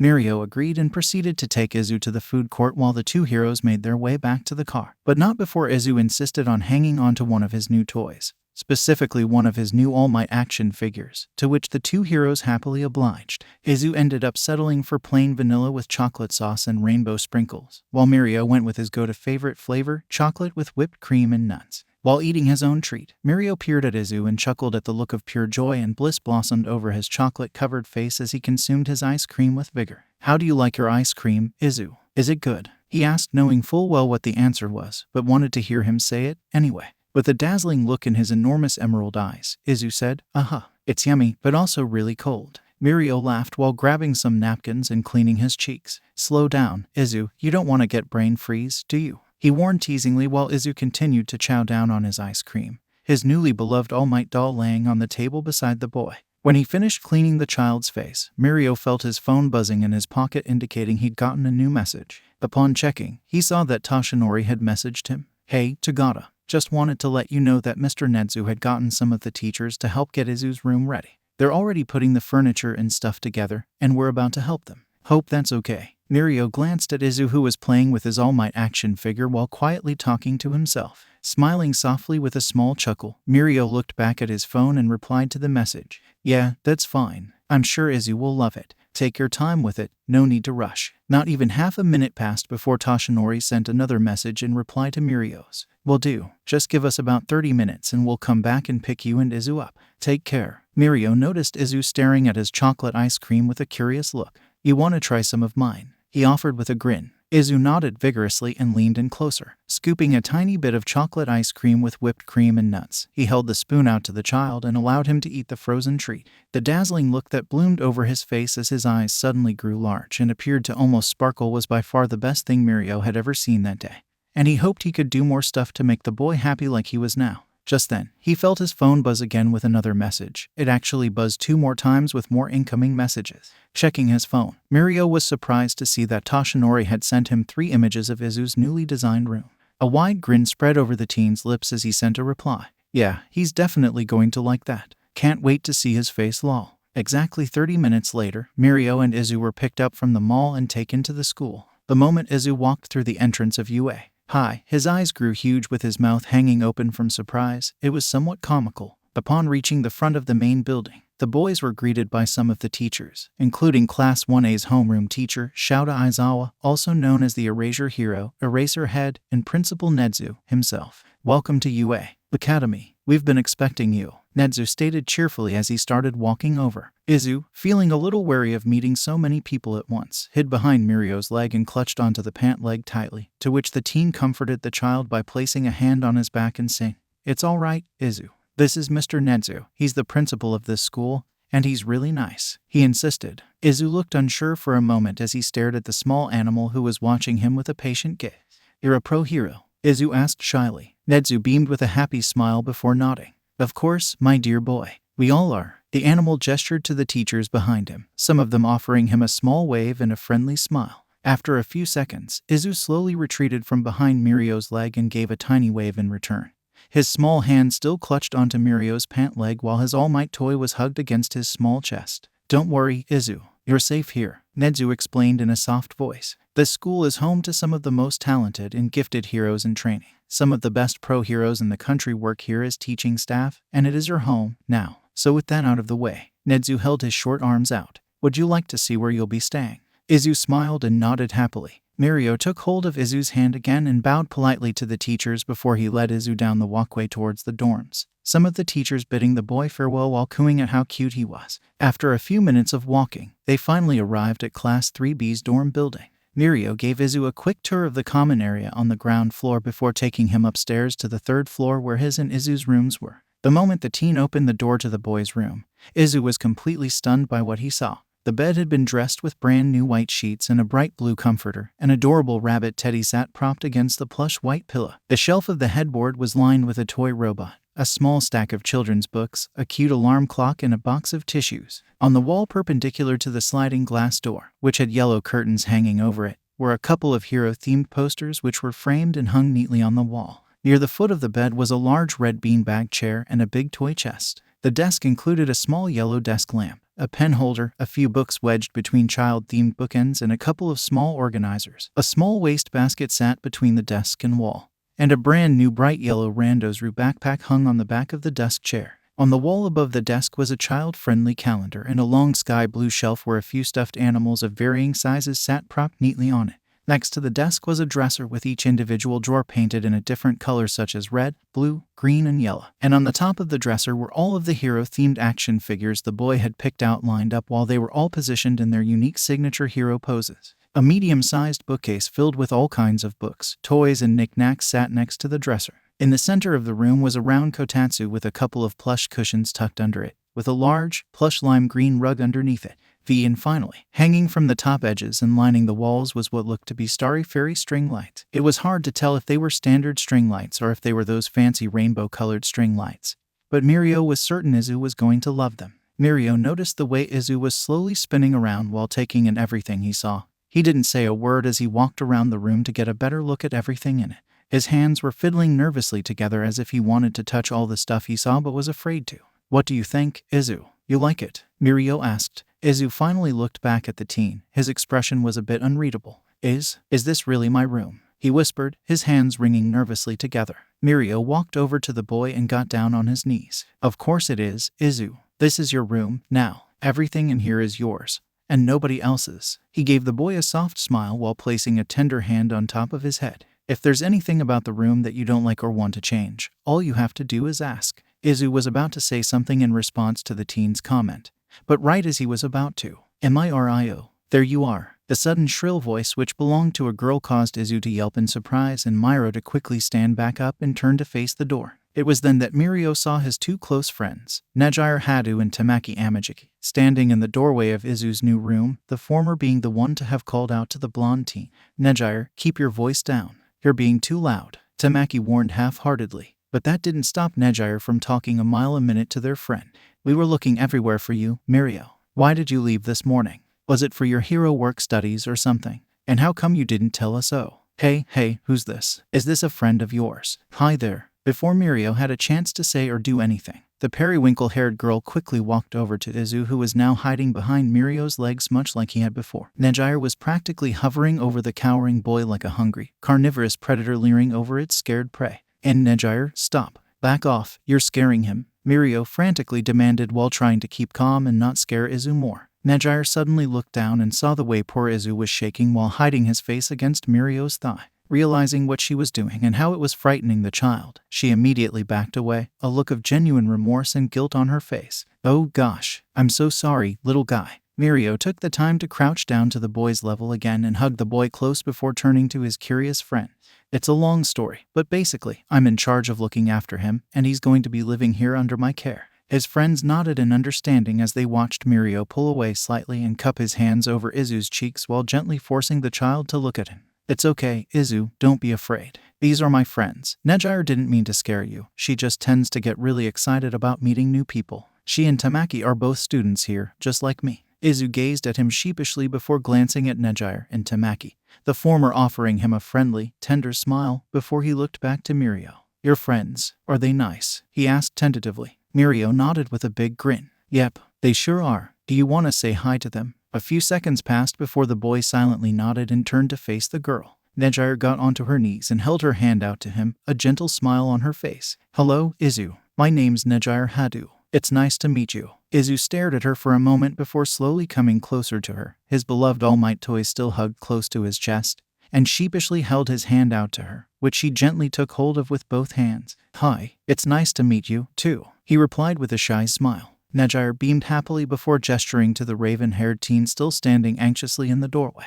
And this is Tamaki Amajiki. He's a bit shy, but he's really nice, too. He and Mirio have been friends since elementary school. Tamaki gave a weak, shy smile while waving at the boy. Izu waved back and his body seemed to relax some. He wasn't as tense and skittish as he was when they first arrived. He even felt comfortable enough to step closer to Nejire so that he was within arm's length of her. It seemed that Nejire's kind and affectionate nature helped to make the boy feel more safe and secure. I like your room, Izu. I wish my room was like this. It's so bright and playful. Ooh, look at all those toys. How cool. She pointed to the row of brand new action figures. Izu instantly became absorbed in the girl's interest in his new room and began to check out more of his room. Mirio smiled warmly at the scene before him. It made him feel happy to see Izu becoming more comfortable around the two teens, especially Nejire. He was worried that the boy would be scared of meeting his closest friends and would become more withdrawn or reclusive. But thankfully, that didn't seem to be the case. A few minutes later, Nejire turned her attention from Izu's new toy box and said in a chipper voice, Hey, Mirio, have you shown Izu your room yet? You guys are, like, right next door to each other. This caught Izu's attention as he turned to face Mirio with a bright and curious gaze. Mirio smiled brightly and said, As a matter of fact, I haven't yet. Nejire got back to her feet and held out her hand to Izu. Come on, Izu, let's go see Mirio's room. Izu smiled at the girl and allowed her to take hold of his hand before leading him out of his room and going to Mirio's room, which was directly next door to Izu's. Mirio's room looked like a typical teenage boy's room with a few knickknacks and trinkets here and there that just screamed Mirio. The one thing that caught the child's interest most of all, though, was the impressive collection of video games lining the shelf of his small entertainment center below the flat-screen TV. Those games might be a bit mature for your age, Izu, Mirio warned softly, smiling at the child's curiosity and interest. But tell you what, next time I'm at the mall, I'll be sure to get some kid-friendly games so that you can play, too. Does that sound good? Izu beamed happily and nodded at the offer. Hey, have you shown Izu around the rest of the campus, Mirio? Nejire asked. Mirio shook his head no as he watched her smile enthusiastically and say, Well then, since it's still daylight out, why don't we show him around the school? I bet he'd like that. Mirio seemed to like that idea. While they wouldn't be able to show him everything, at least it would give them something to do. Plus, it would make sense if he got to see what the rest of UA was like since he would be living there. Izu, you want to check out the rest of the school? He asked while peering down at the boy sitting on his knees and browsing through more of Mirio's things. The boy looked up at him and smiled before nodding. Yeah, come on, Izu, Nejire exclaimed before holding out her hand out to the child, which he gladly took hold of while being led out of the teen's room, with Mirio and Tamaki trailing close beside the teen girl and child. Later that evening, after Nejire and Tamaki bid Izu and Miri farewell before returning to their own dorm building, Mirio fed Izu dinner and then led him to the bathroom to give him a bath. Though the latter task was more difficult than the teen had originally anticipated since Izu refused to join Mirio and the other male students in the bathroom.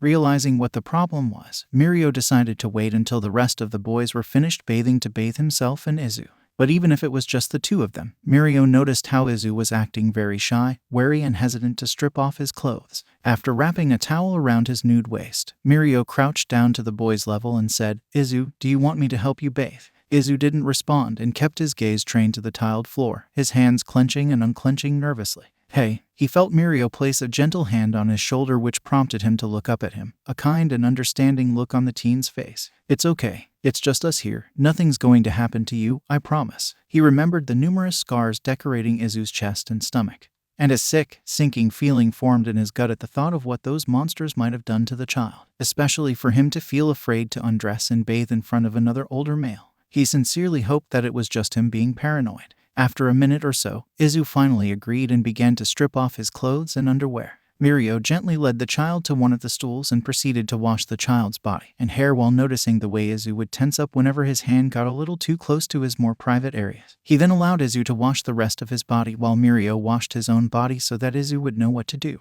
Mirio felt his anger towards the villains growing more hot and intense, but he didn't allow it to show on his face as he focused on helping Izu. I swear to God, if I find out those bastards touched Izu or did anything to him in that way, I'm going to hunt them down and make them wish they never laid a hand on him. Once they were both rinsed off and cleaned thoroughly, Mirio led Izu to the large bath area. He got into the steaming hot water first before holding his hands out and gently guiding Izu into the water. Once Izu was waist deep in the water, he sat down on one of the steps leading into the bath. Mirio sat next to him and they both enjoyed the hot water together. After about 5 minutes of comfortable silence and enjoying the relaxing bath, Mirio helped dry off Izu and get dressed into one of his brand new All Might onesies. He then led Izu into the common area where some of his classmates were hanging out and mingling. There was some kind of comedy show playing on the large TV. A few of the other students saw the child and happily greeted him before returning to what they were doing.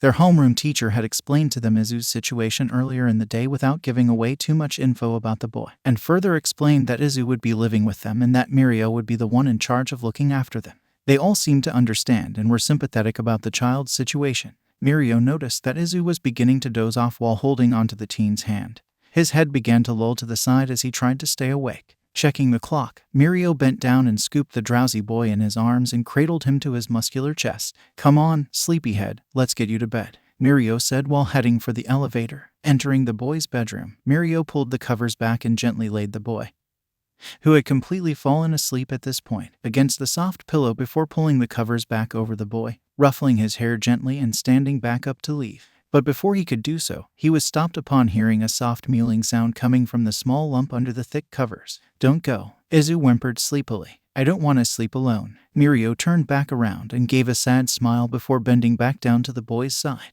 It's okay, Izu. I'll be right next door, so I won't be too far away. I don't want to sleep in the dark. I'm scared of the dark. Please stay with me, Izu protested meekly, the look of fatigue prominent on his face. It was then that Mirio remembered the string lights. Hey, wanna see something cool? Mirio offered. Izu paused before nodding silently. Hopping to his feet, Mirio walked over to the long shelf above the desk where he first noticed the switch for the light.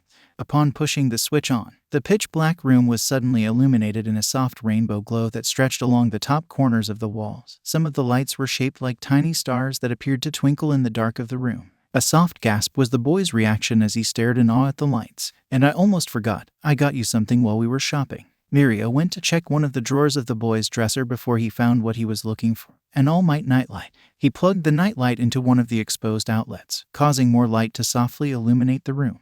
There we go. How's that, Izu? No more darkness. Mirio turned to look at the child. Izu looked quite content with the new lights and settled back under the covers while grabbing the bunny teddy and hugging it to his chest. Mirio smiled and walked back over to the child's side before bringing his hand up to stroke his hair out of his face. This made Izu sigh contently as he closed his eyes and went to sleep. Sleep well, Izu. Sweet dreams, he whispered before getting quietly exiting the room and gently closing the door behind him and heading to bed himself. Mirio woke up 30 minutes earlier than usual so he could get a head start on his morning routine, which consisted of going on his early morning jog, returning to the dorms and quickly showering, getting dressed, brushing his hair and teeth and then eating breakfast. But now, he has a new addition to his routine, which is getting Izu up and ready for the day, hence why he decided to wake up earlier than normal. He quickly got dressed into comfortable workout clothes, grabbed a water bottle from the mini fridge in his room and headed down the stairs and out the doors to begin his morning jog. While the training he received from both school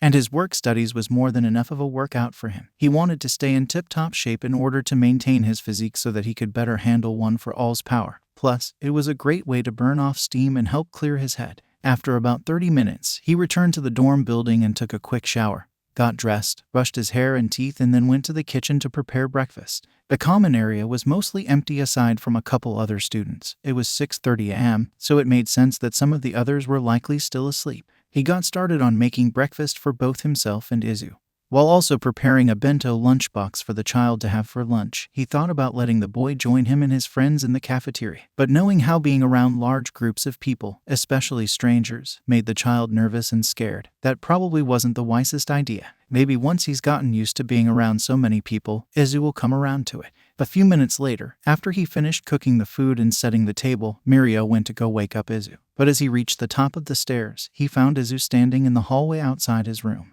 His hair was a completely wild mess and his eyes were hazy and filled with sleep, his little bunny teddy clutched in his hand. Izu, good morning, Mirio greeted cheerfully as he came over and picked the child up in his arms, hugging him close. I was just coming to get you. Did you sleep well? Mirio whispered while rubbing the boy's back. Izu hummed in response while letting out a big yawn and snuggling sleepily into the teen, his bunny doll squished against his chest. Mirio walked back into the child's room and set him down on his feet. After quickly making his bed, he grabbed a few different outfits and laid them out on the bed, allowing Izu to pick out which ones he wanted to wear. Izu settled on a blue t-shirt under a cream-colored hoodie and a pair of jean shorts. It was a bit warm to be wearing long sleeves, but if it made Izu happy, then that was all that mattered. Still, Mirio wished there was a better way for Izu to feel comfortable in his clothes without worrying about his scars. After helping Izu get dressed and then allowing Izu to brush his teeth while he got to work taming his unruly bedhead, he led Izu back into the dining area and having him sit in one of the vacant chairs. Eat up, buddy. You've got a big day ahead of you today, Mirio said while taking a seat next to the boy and digging into his own breakfast. While they enjoyed their food in the comfortable silence together, the sound of other students arriving into the common area filled the large, empty space. Some of them were still in their pajamas, others were dressed in their uniforms. A few of the girls noticed Izu eating messily and greeted him while cooing over how cute he was. Izu seemed pleased by the attention, but he didn't address any of the students and instead chose to focus on his breakfast. Izu, my goodness. Mirio grabbed a napkin and cleaned Izu's face, which was covered in sticky rice and bits of egg and tofu. I swear, somehow more food ends up on you than in you. You're not supposed to wear the food, silly. Izu giggled at the teen's remarks, which made it a tad difficult to clean him, but Mirio didn't mind.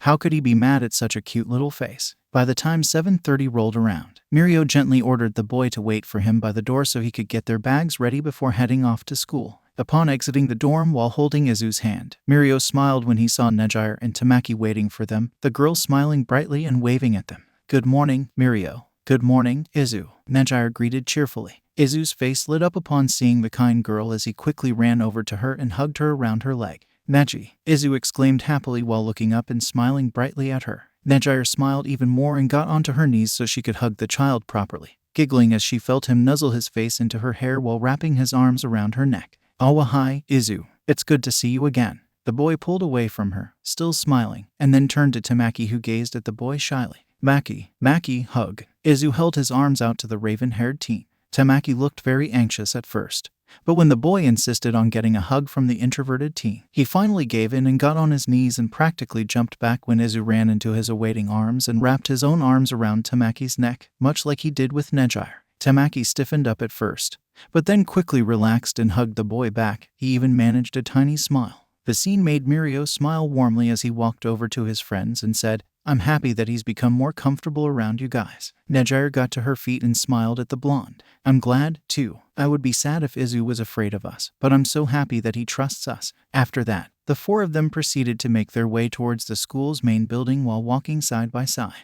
A minute of silence passed before Izu glanced up at Mirio, who was holding his hand, and said sheepishly, "Your name's Mirio." Mirio looked at the boy with a slightly confused look before smiling and giving a curt nod. "Yep, sure is." He beamed cheerfully. Though the perplexed look on the child's face didn't go away, he even tilted his head to the side. "I thought your name was ... was Lem Lemillion," he commented while pressing a finger to his lip in a pondering fashion. "That's my hero name. My given name is Mirio Tagata." He flashed his trademark toothy smile at the boy. Nejire and Tamaki gazed at Izu as he began to mutter Mirio's name to himself, sounding as though his voice was trying to savor the syllables of the teen's name on his tongue. After muttering to himself for a few seconds, he started to refer to Mirio as Miri, which the teen didn't mind. He thought it was cute. They continued to walk down the walkway towards the school when Izu looked up at Nejire and asked, "What's your hero name, Neji?" Nejire instantly perked up with a bright smile. My hero name is Nejire-chan. And Tamaki's is Sun Eater." "Oh, and Mirio's is Lemillion, though you probably already knew that, haha. Still, it's pretty cool." Izu's eyes sparkled with wonderment as he let go of Mirio's hand and took hold of the girl's hand with both of his. "I like your hero name, Neji. It's really cute." "Aw, thank you, Izu. Sun Eater is a really cool name too." "Ha, I think it is." Mirio came up with it himself. Izu's eyes grew wider. "He did." Nejire nodded enthusiastically as she told Izu all about how they picked out their hero names. While it made Tamaki feel anxious and a bit embarrassed whenever one of his friends, especially Nejire, would tell other about the origin of his hero name to others, he surprisingly didn't mind that much when she told Izu. Something about the child's genuine intrigue and enthusiasm made him feel at ease. It made Mirio immensely happy to see the child interacting with his friends and opening up more. Hopefully, he'll be able to help Izu open up to others and learn to not be so shy around strangers. One day at a time, baby steps. Once they arrived at the main building, Mirio led Izu down one of the halls with his friends close behind before they arrived at their destination. Nenzu had recently taken one of vacant classrooms used for after-school club activities and converted it into a daycare center for Izu. It looked just like any ordinary daycare classroom with a little desk and chair, childish cubby shelves and wall hooks, a round table with a few small chairs for lunchtime, a play area and an area for nap time. It was honestly an adorable thing to see, and a huge juxtaposition from their boring, regular classrooms. Upon entering the daycare, Mirio spotted a woman standing in the center of the room. She looked to be in her late 20s or early 30s with short brown hair and green eyes. She was wearing a powder blue polo shirt with a pink apron draped over it and a pair of khaki pants. "Hello," the woman greeted politely with a sweet smile. "You must be Mirio. My name is Mami Takahara. I was hired by Mr. Nedzu to come and look after little Izu. And this must be him." She got down to Izu's level and offered him a gentle smile. "Hello, Izu. It's nice to meet you. My name is Mami. I'm gonna be taking care of you while Mirio-kun and his friends are in class." Izu stared at the woman nervously before gazing up at Mirio. "I don't get to go to class with you, Miri?" he asked tentatively. Mirio's smile fell a bit as he shook his head, though his heart did swell at the cute nickname the child gave him. "No, I'm sorry, Izu, but I'm afraid you can't come to class with me. But don't worry, you'll be just fine here. This Mami will look after you." He offered another gentle smile, but it quickly fell when he saw tears welling up in Izu's eyes. Immediately, Mirio got onto his knees and pulled the child in for a hug while stroking his back. It did little to calm the child down as he began to cry. "Izu, hey, it's okay, Izu. It's okay. I say. Don't cry, Izu, please don't cry." He did his best to soothe the child and assure him that everything was okay, but Izu was having none of it. No. I don't want to be by myself. I want to go to class with you, Miri. I want to stay with you and Neji and Maki. Please, let me come with you. Don't leave me." Izu continued to sob and wail as more tears spilled down his cheeks. Mirio continued to hug the boy and shush him while sending an apologetic look to the woman, who gave him a kind and understanding smile. Mirio knew that Izu would likely throw a fit upon learning that he would be forced to stay put while he went to his classes, but it still didn't prepare him for this. He hated seeing the child like this, and wished with all his heart that he could bring Izu with him to class. "Izu." Mirio pulled away slightly so he could look at Izu, who was still sniffling and whimpering with tears and snot covering his face. "You don't have to be scared, Izu. This Mommy's not going to hurt you. She's here to take care of you and teach you all kinds of things. I'll only be gone for a few hours, and I promise you'll see me again later today." Izu pondered over his words while still sniffling and hiccuping. Then, he said in a quiet voice, "You promise you'll come back?" You won't ... You won't leave me. Mirio looked genuinely shocked that the boy would even consider the idea of being left alone. But then again, considering his background ... It's all too possible that the child has felt abandoned at some point.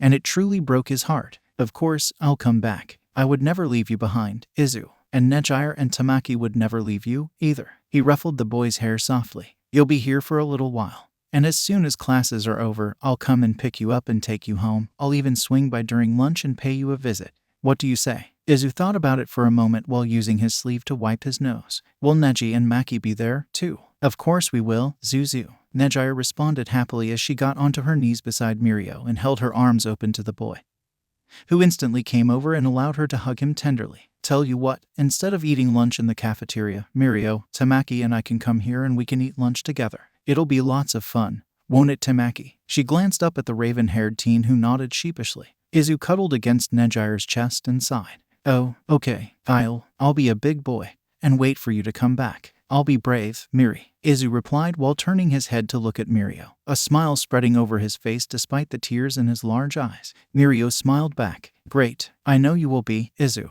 You're always so brave. Izu gave everybody hugs and waved goodbye to the teens as he watched them walk down the hall to their classes before being led into the classroom by the kind and gentle woman to begin his lesson.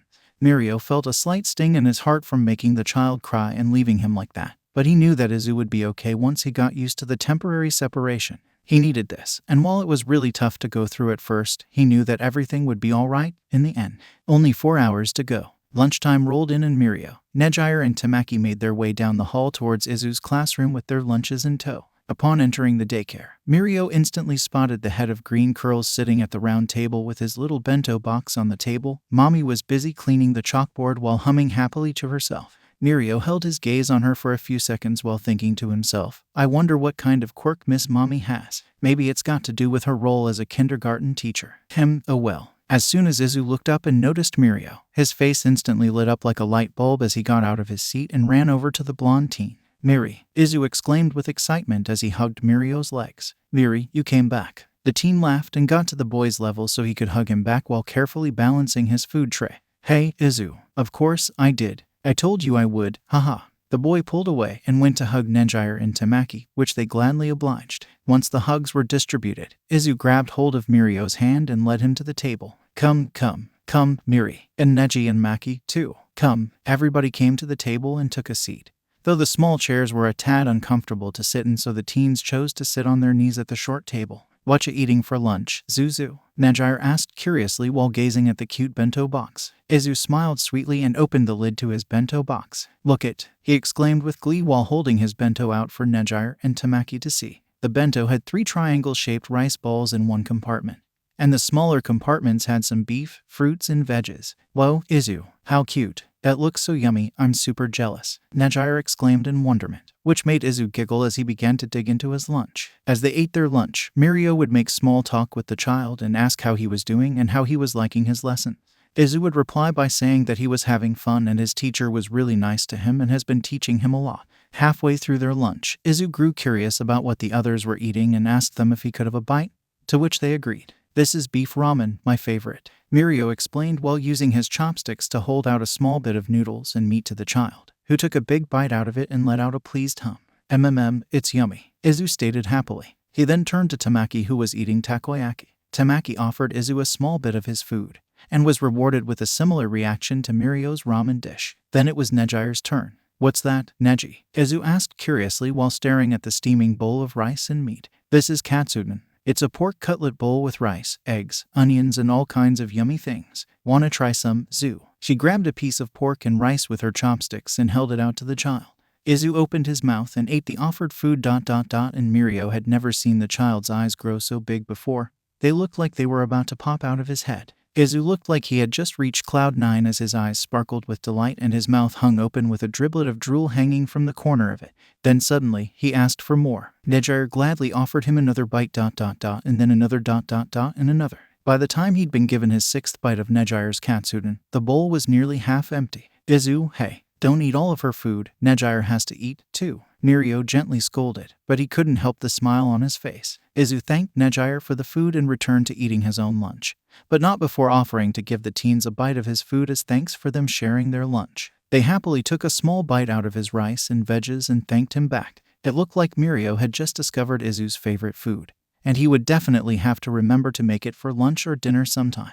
A few minutes later, the bell rang, indicating that the lunch period had ended, and the 3 students quickly gathered their now empty food trays and proceeded to leave the room, but not before giving Izu another hug. "I want you to stay longer, Miri," Izu whined with a pout. Mirio laughed softly and patted his head. "I know, Izu. I want to stay longer, too, but I've got to go back to class. You'll see me again at the end of the day, though." Izu peered up at the teen. "And Neji and Maki, too." Mirio smirked. "Yep, Neji and Maki, too. Promise." Izu held out his hand to the teen, who took it and held it, smiling sweetly. "Promise." Izu looked satisfied with the response and smiled from ear to ear while waving goodbye. Mirio, Neji, and Tamaki waved back and watched Izu walk over to go sit at his little desk before they turned to leave. The end of the day finally rolled in, and Mirio had never walked through the halls and down the stairs faster in his entire time at UA. He had only one thing on his mind: Izu. Upon reaching the ground level, he found Neji and Tamaki waiting for him. All 3 of them walked together down the hall before reaching the now familiar classroom. They entered the room and saw the kind woman helping Izu pack his bag with his school stuff. And as soon as Izu spotted the teen, the child practically dropped his stuff as he ran over to him. Mirio lifted the child up off the ground and wrapped him in a tight hug. The boy snuggled into Mirio and wrapped his arms around his neck. It was honestly a really adorable thing to witness. "Hey, Izu, I missed you," Mirio stated cheerfully before setting the boy back down. "Did you have a good day?" Izu nodded his head before going on about all the things he did. As he was listening to the child talk, Mirio noticed Mommy coming over to him before she whispered something in his ear. "I need to talk to you about something, and it's best if it's in private. It's about Izu." Nodding his head, Mirio looked to Izu, who was now telling Neji and Tamaki about his day. "Hey, Izu." The boy turned to face Mirio. "I need to stay and talk with your teacher for a bit. Are you okay with Neji and Tamaki taking you home?" The child looked at the teens and then back at Mirio, appearing unsure. Mirio smiled and assured him by saying, "It won't be for long. I'll meet you at the dorms as soon as I'm done. If you ask him nicely, maybe Tamaki will let you borrow his video games and console. He's got a Nintendo and a ton of games that I'm sure you would like." Izu beamed at this and then turned to the raven-haired teen, who gave him a smirk. "Sure, why not?" This made Izu immensely happy as he took hold of his hand and bounced on his feet. Neji and Tamaki promised to keep the child company and bid him farewell before leading him out of the classroom and down the hall, the 3 of them walking hand in hand. "So, what did you want to talk about? Is everything okay with Izu?"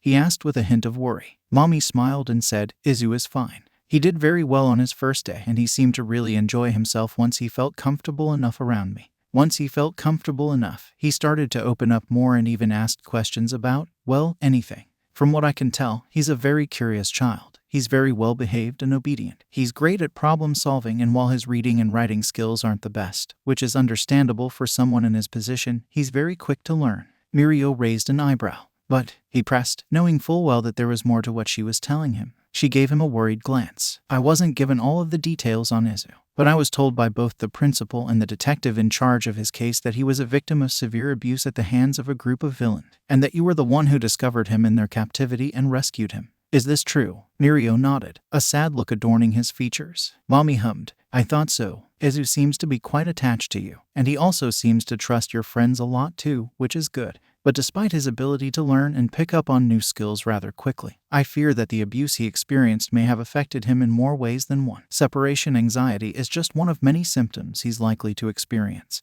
and I have no doubt he will exhibit other traits and symptoms of a child who's been abused. This is where you come in, Mirio. I need you to pay close attention to his behavior and see if he begins to act or behave in unusual ways. If you noticed anything out of the ordinary, anything at all, you need to let either myself or the principal know so we take further action in providing him with help. Likewise, I'll be sure to do the same and let either of you know if he starts to act differently while in my care." Mirio grimaced at the new information, but nodded his head in understanding. "I understand. I'll be sure to keep an eye out on anything strange. Thank you so much for everything, Miss Mommy." Mirio bowed his head to the woman, who assured him that it was no trouble and she was happy to help. Mirio smiled back and then proceeded to leave, but before he could, "Oh, hold on. There's one more thing." Mirio turned to see Mommy rushing over to a small cabinet in the corner of the room that seemed to be where she kept her personal belongings.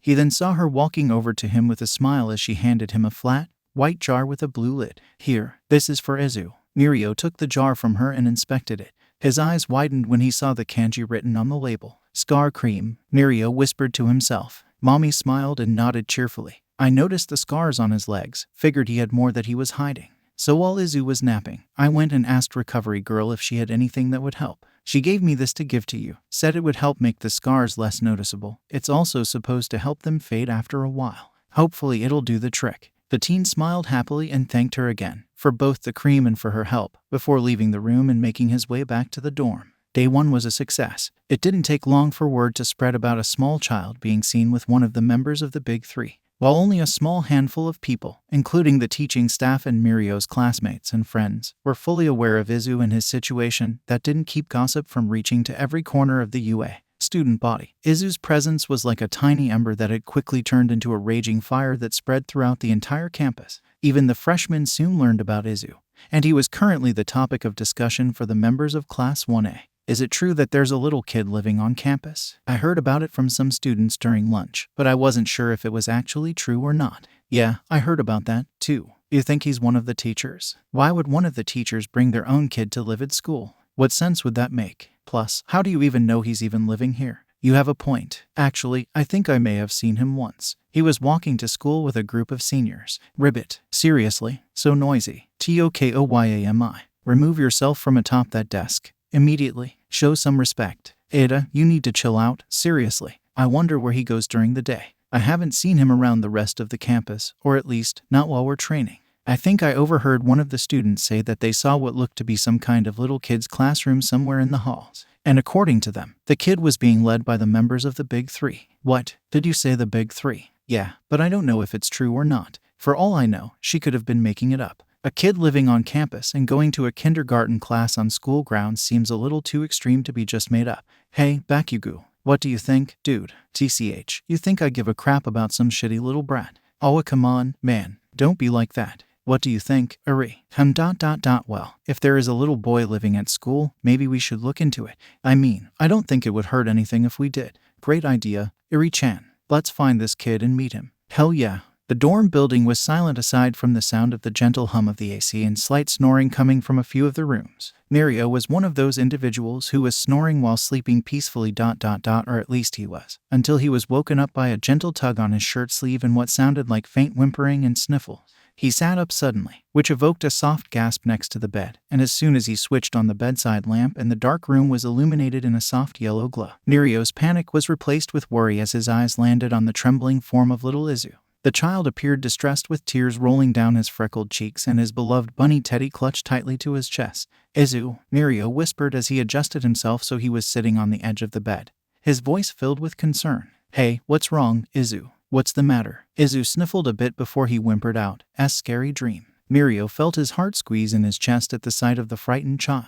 Quickly rubbing his eyes, he moved to sit on the edge of the bed and held his hands out to the boy. Hey, it's okay, Izu. Come here. He instantly fell into the teen's arms and buried his face into Mirio's chest, muffled sobs escaping his lips. Mirio held the boy in his lap and gently rocked back and forth while rubbing the distressed child's back and whispering soothingly to him, SHHHHSHHHHH, it's all right, Izu. You're all right. It was just a dream. It's not real. You're okay. Everything's okay. I'm here. I've got you. SHHSHHSHHH. A few moments passed before Mirio glanced at the digital alarm clock on the shelf and grimaced at the time. 1:12 a.m. It was way too early to be up and Mirio had classes in the morning. But loss of sleep be damned. Mirio wasn't going to turn Izu away after he'd experienced a nightmare that was terrifying enough for him to seek comfort from his guardian. No matter the time, day or night, Mirio would be there for the little boy. He continued to soothe and comfort the child in his arms while shushing him and cooing sweet words to him. Izu's sobs turned into soft hiccups after a little while as he snuggled into Mirio's chest and said in a soft voice, I'm sorry. I'm sorry. Mirio hugged him tightly while shushing some more. SHHHH. SHHHHH, it's okay. It's okay. Don't be sorry, Izu. He rubbed Izu's back some more, his movements slow and soft, before he carefully stood up while cradling the boy in his arms. Come on, let's get you back to bed. A distressed whimper cut Mirio off, followed by Izu shaking his head, his bottom lip poking out and wobbling. Mirio let out a soft sigh, unsure of what to do to help the boy. Suddenly, an idea popped into his head. You want some warm milk? Mirio asked softly. He remembered a time when he used to be scared of sleeping alone, and his father would warm up some milk to help him fall asleep. It always did the trick, so surely it'll do the same for Izu. After a few seconds of keeping his gaze trained on his bunny, Izu slowly nodded his head. Mirio made his way out of the room and towards the elevator. He reached the ground floor of the common area and headed for the kitchen.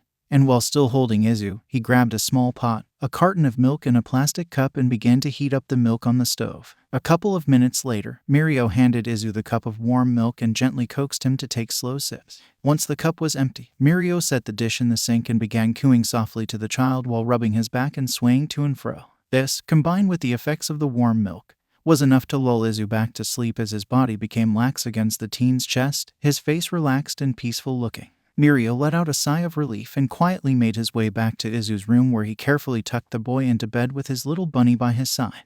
Brushing some hair out of the child's face, Mirio leaned forward and pressed a tender kiss to his temple before retreating back to his own room.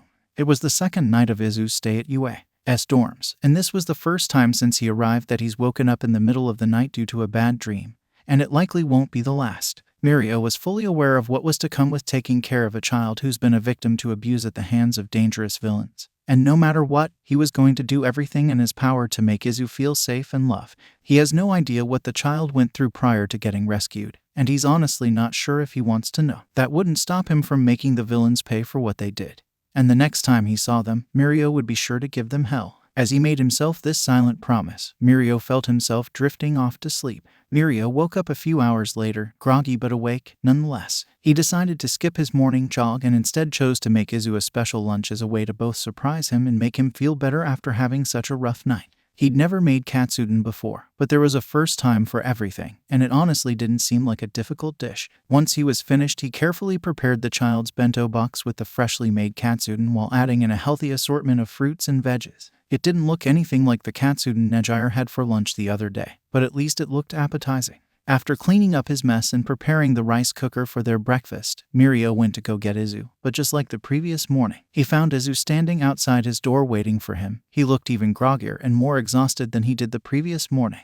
"Hey there, Izu," Mirio greeted while crouching down to the boy's level and pulled him in a hug. "Hey, buddy, good morning. Did you sleep well?" he asked while rubbing the boy's back and holding him close. To his dismay, Izu slowly shook his head against his shoulder. Mirio pulled away enough to get a better look at the boy, and he felt his heart sank to his stomach upon seeing the tired and dejected look on Izu's face, the dark circles under his eyes evident that the child did not get enough sleep last night. He could also see the redness that rimmed his emerald eyes and how they appeared to be slightly bloodshot, likely from crying in his sleep. Mirio absolutely could not stand to see the child look like that.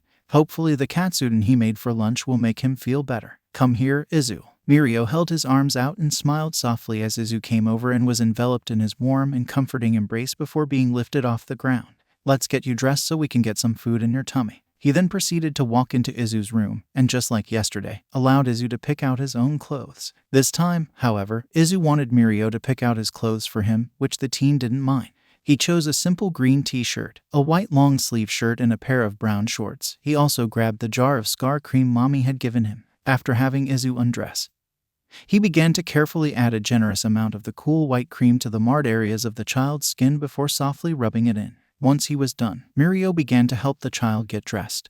But as he did so, he noticed Izu was staring at the floor with a sad look in his tired eyes. Obviously, this worried Mirio immensely. "Izu?" Mirio asked after tugging his shirt down and covering his stomach. "Hey, what's wrong?" He tried to coax the boy to look at him, but no such luck. After a moment of racking his brain and trying to figure out what has Izu looking so down in the dumps, a sudden thought popped into Mirio's head as he placed a hand on the boy's shoulder. "Izu ... is this about the dream you had last night?" This got the boy's attention as he lifted his head and looked the teen in the eye. Mirio offered a gentle smile. "Do you want to talk about it? Your dream, I mean." Izu thought about it for a bit before his bottom lip poked out and he shook his head no while averting Mirio's gaze again. Mirio nodded his head in understanding. "That's okay, you don't have to tell me right away. Whenever you're ready to, you can come to me and tell me all about it. You can also tell Nejire, Tamaki and even Miss Mommy if you want." Izu stared at him for a second or two before nodding his head.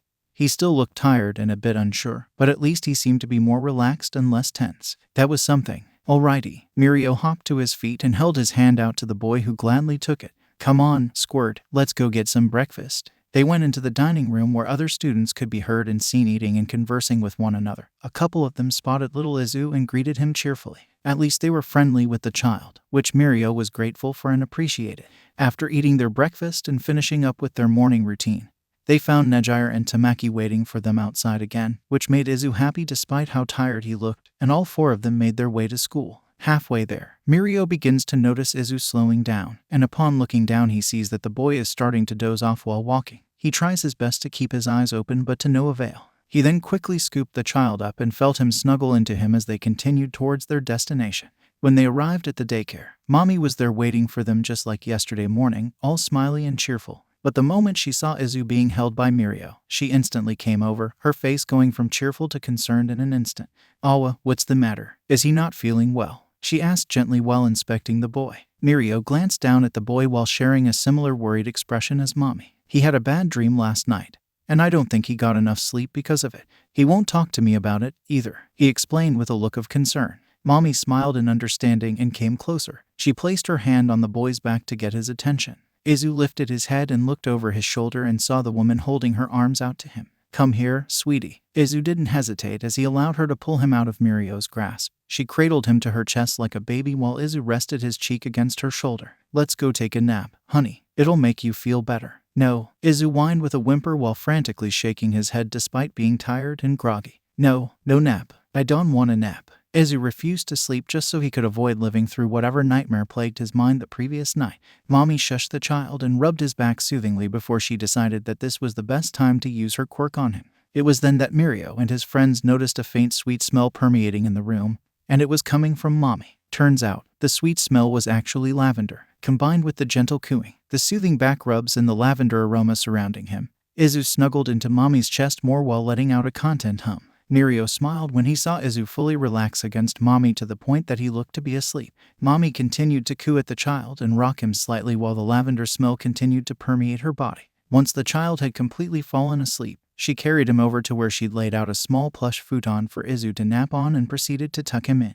"There we go," she whispered with a triumphant grin. "That'll help him relax. I'll let him rest for about an hour before beginning the lesson." Mirio approached her with a look of awe on his face at how easily she was able to get him to go to sleep. "I take it that was your quirk, Miss Mommy?" Mirio inquired. Mommy turned to face Mirio with a big smile. "That's correct. My quirk allows me to produce and expel any scent I choose by using my own body's water weight. In this case, I wanted to help make Izu feel more relaxed, so I produced the smell of lavender, which can cause the person to feel more relaxed and can also help them sleep better. When he's gotten plenty of rest, I'll produce a smell that's a mix between peppermint and citrus, which will help him feel more awake and alert." Mirio smiled. "Wow, that actually sounds very useful. I'm surprised you're not a pro, haha," he said while walking over and checking up on Izu, who was sound asleep under the thick covers, his little indoor slippers sitting beside the futon.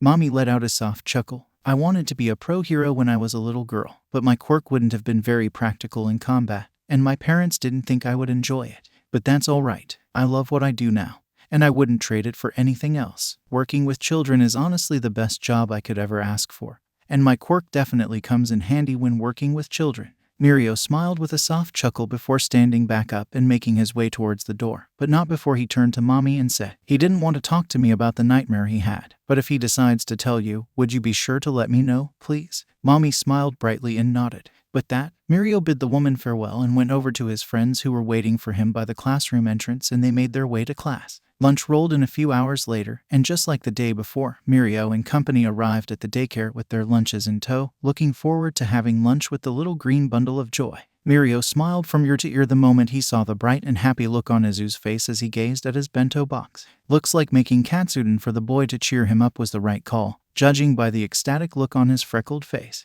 The teens were greeted by Mommy, who was sitting at the front desk and eating her own lunch while keeping a watchful eye on her little charge. "Heya, Izu," Nejire greeted bubbly. Izu beamed when he saw the senior trio. Neji, look what Miri made me for lunch." He held his lunch box out for the girl to get a better look, her expression matching Izu's in terms of wondrous enthusiasm and interest. "Whoa, that looks super tasty, Izu-chan." After showing off his lunch with a proud expression, Izu and the other teens sat down and began to eat their food. Mirio was glad that his katsudon was able to make Izu feel better. He was also very glad that he seemed to be much more lively and energetic thanks to the nap earlier that morning. Although he doubted that it would be the last time something like that would occur again, he was at least glad that there was a way to help him overcome it.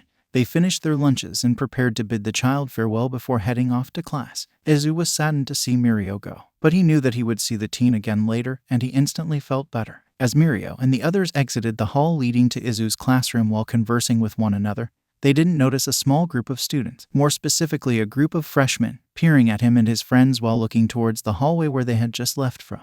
"You think that's where he is?" A girl with round blushing cheeks and big brown eyes whispered to her friends. It looks like that might be the case. We just saw that group of seniors leaving from that direction, and I think I just saw which classroom they came from." A tall boy with glasses and a rather serious-looking expression replied. Another boy with bright red hair and sharp-looking teeth turned to face another girl with long white hair, large red eyes and a single horn on the right side of her forehead. "What do you think, Iri-chan?" The girl named Iri nodded with a tender smile. "I think you may be right, Kirishima. But let's wait until after school to go and see him, right, Ida?" The tall glasses-wearing boy named Ida gave a curt nod. "Indeed. After our final class period concludes, we shall go and see if there is indeed a child among us on school grounds. I admit I am quite curious as to who this child is and why he's here." The students all hummed in agreement before climbing the stairs and returning to their class to patiently wait for the time to tick down. The last bell chimed, signifying the end of the school day. Students from every classroom flooded the halls of the main building as they made their way down to the ground level while conversing with one another. Izu didn't pay any mind to the murmuring sounds coming from outside as he kept his focus on what he was doing, which was doodling on a sheet of drawing paper with several crayons scattered along the small table, a few other sheets of paper with various drawings laid over the surface of the table. Mommy was busying herself with tidying up while humming to herself and periodically looking over her shoulder to check on Izu until she heard the sound of someone entering the room.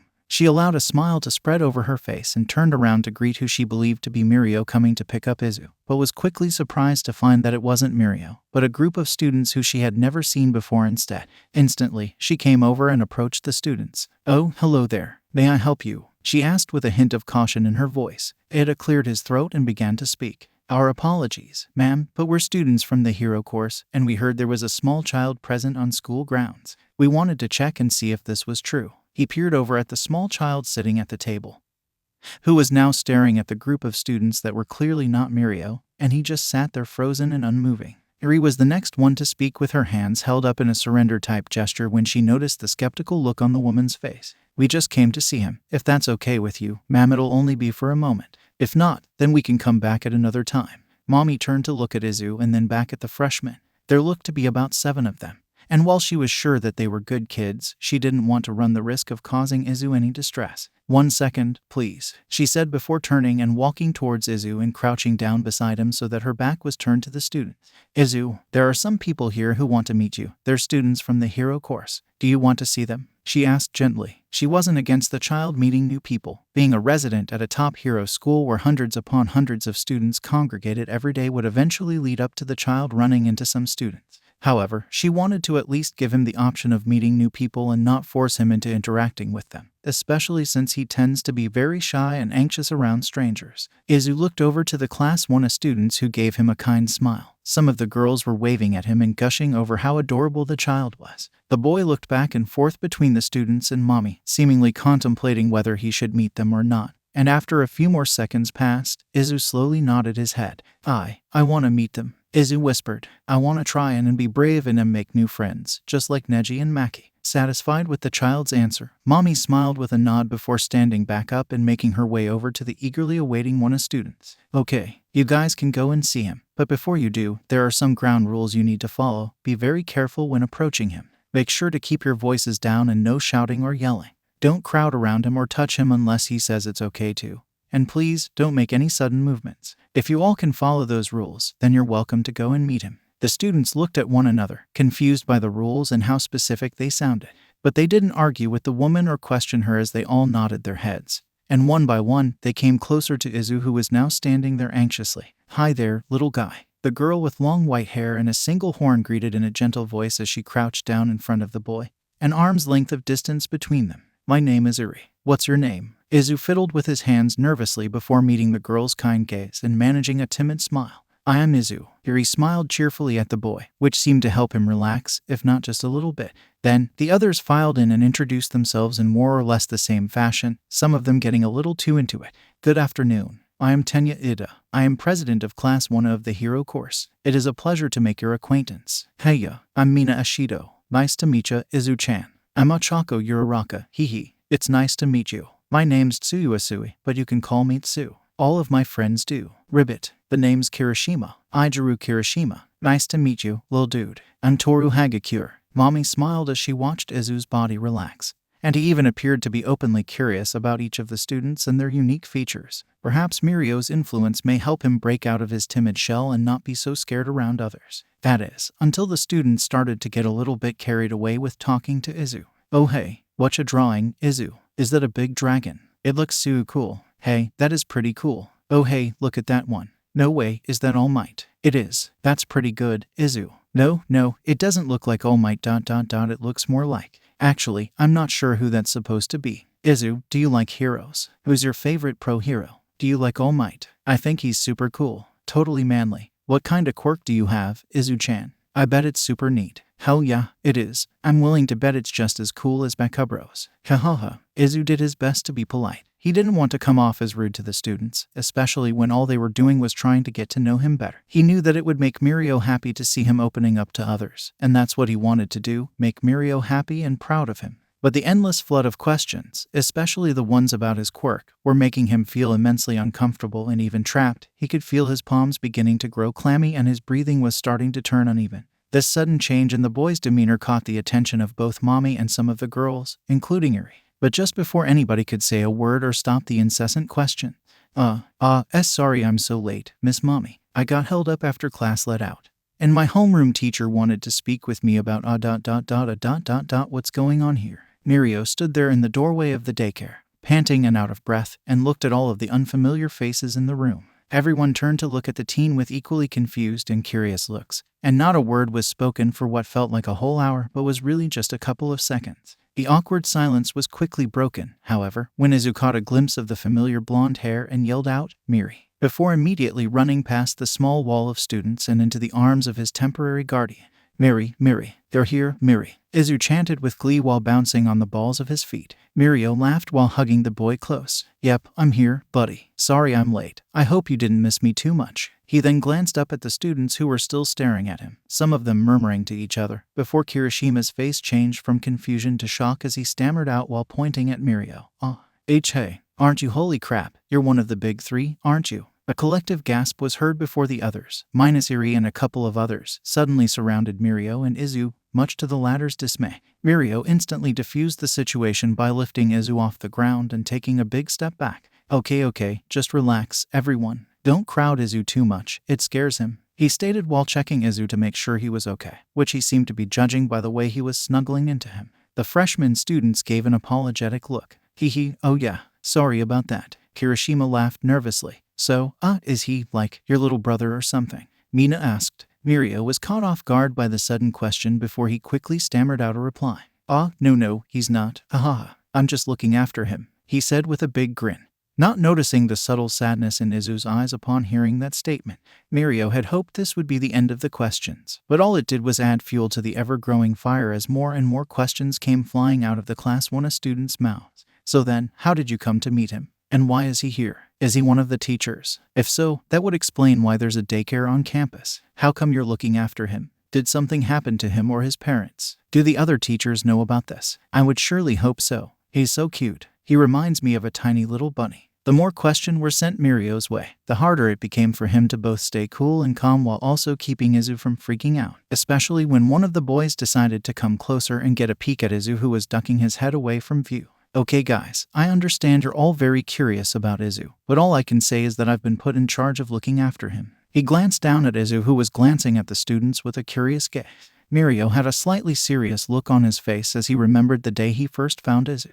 Eri came a little closer, an apologetic and remorseful look on her face. "We're very sorry for intruding like this. We didn't mean to come off so aggressive, it's just..." She wrung her hands nervously. "We've been hearing rumors about a little boy being on campus, and we even found out that he was being sent to stay in one of the classrooms during the day, so we kind of got curious and..." She averted Mirio's gaze and started to fidget nervously, but Mirio offered her a kind smile. "I get it, it's fine. I don't mind it if Izu meets new people. It's nothing against you guys. It's just that Izu gets very nervous and scared around strangers, and he doesn't like being in large crowds, so please don't take it personally." Everyone nodded their heads in agreement, sharing a collective look of relief before they bid Mirio and Izu farewell and thanked and apologized to both Mommy and Mirio for the sudden intrusion.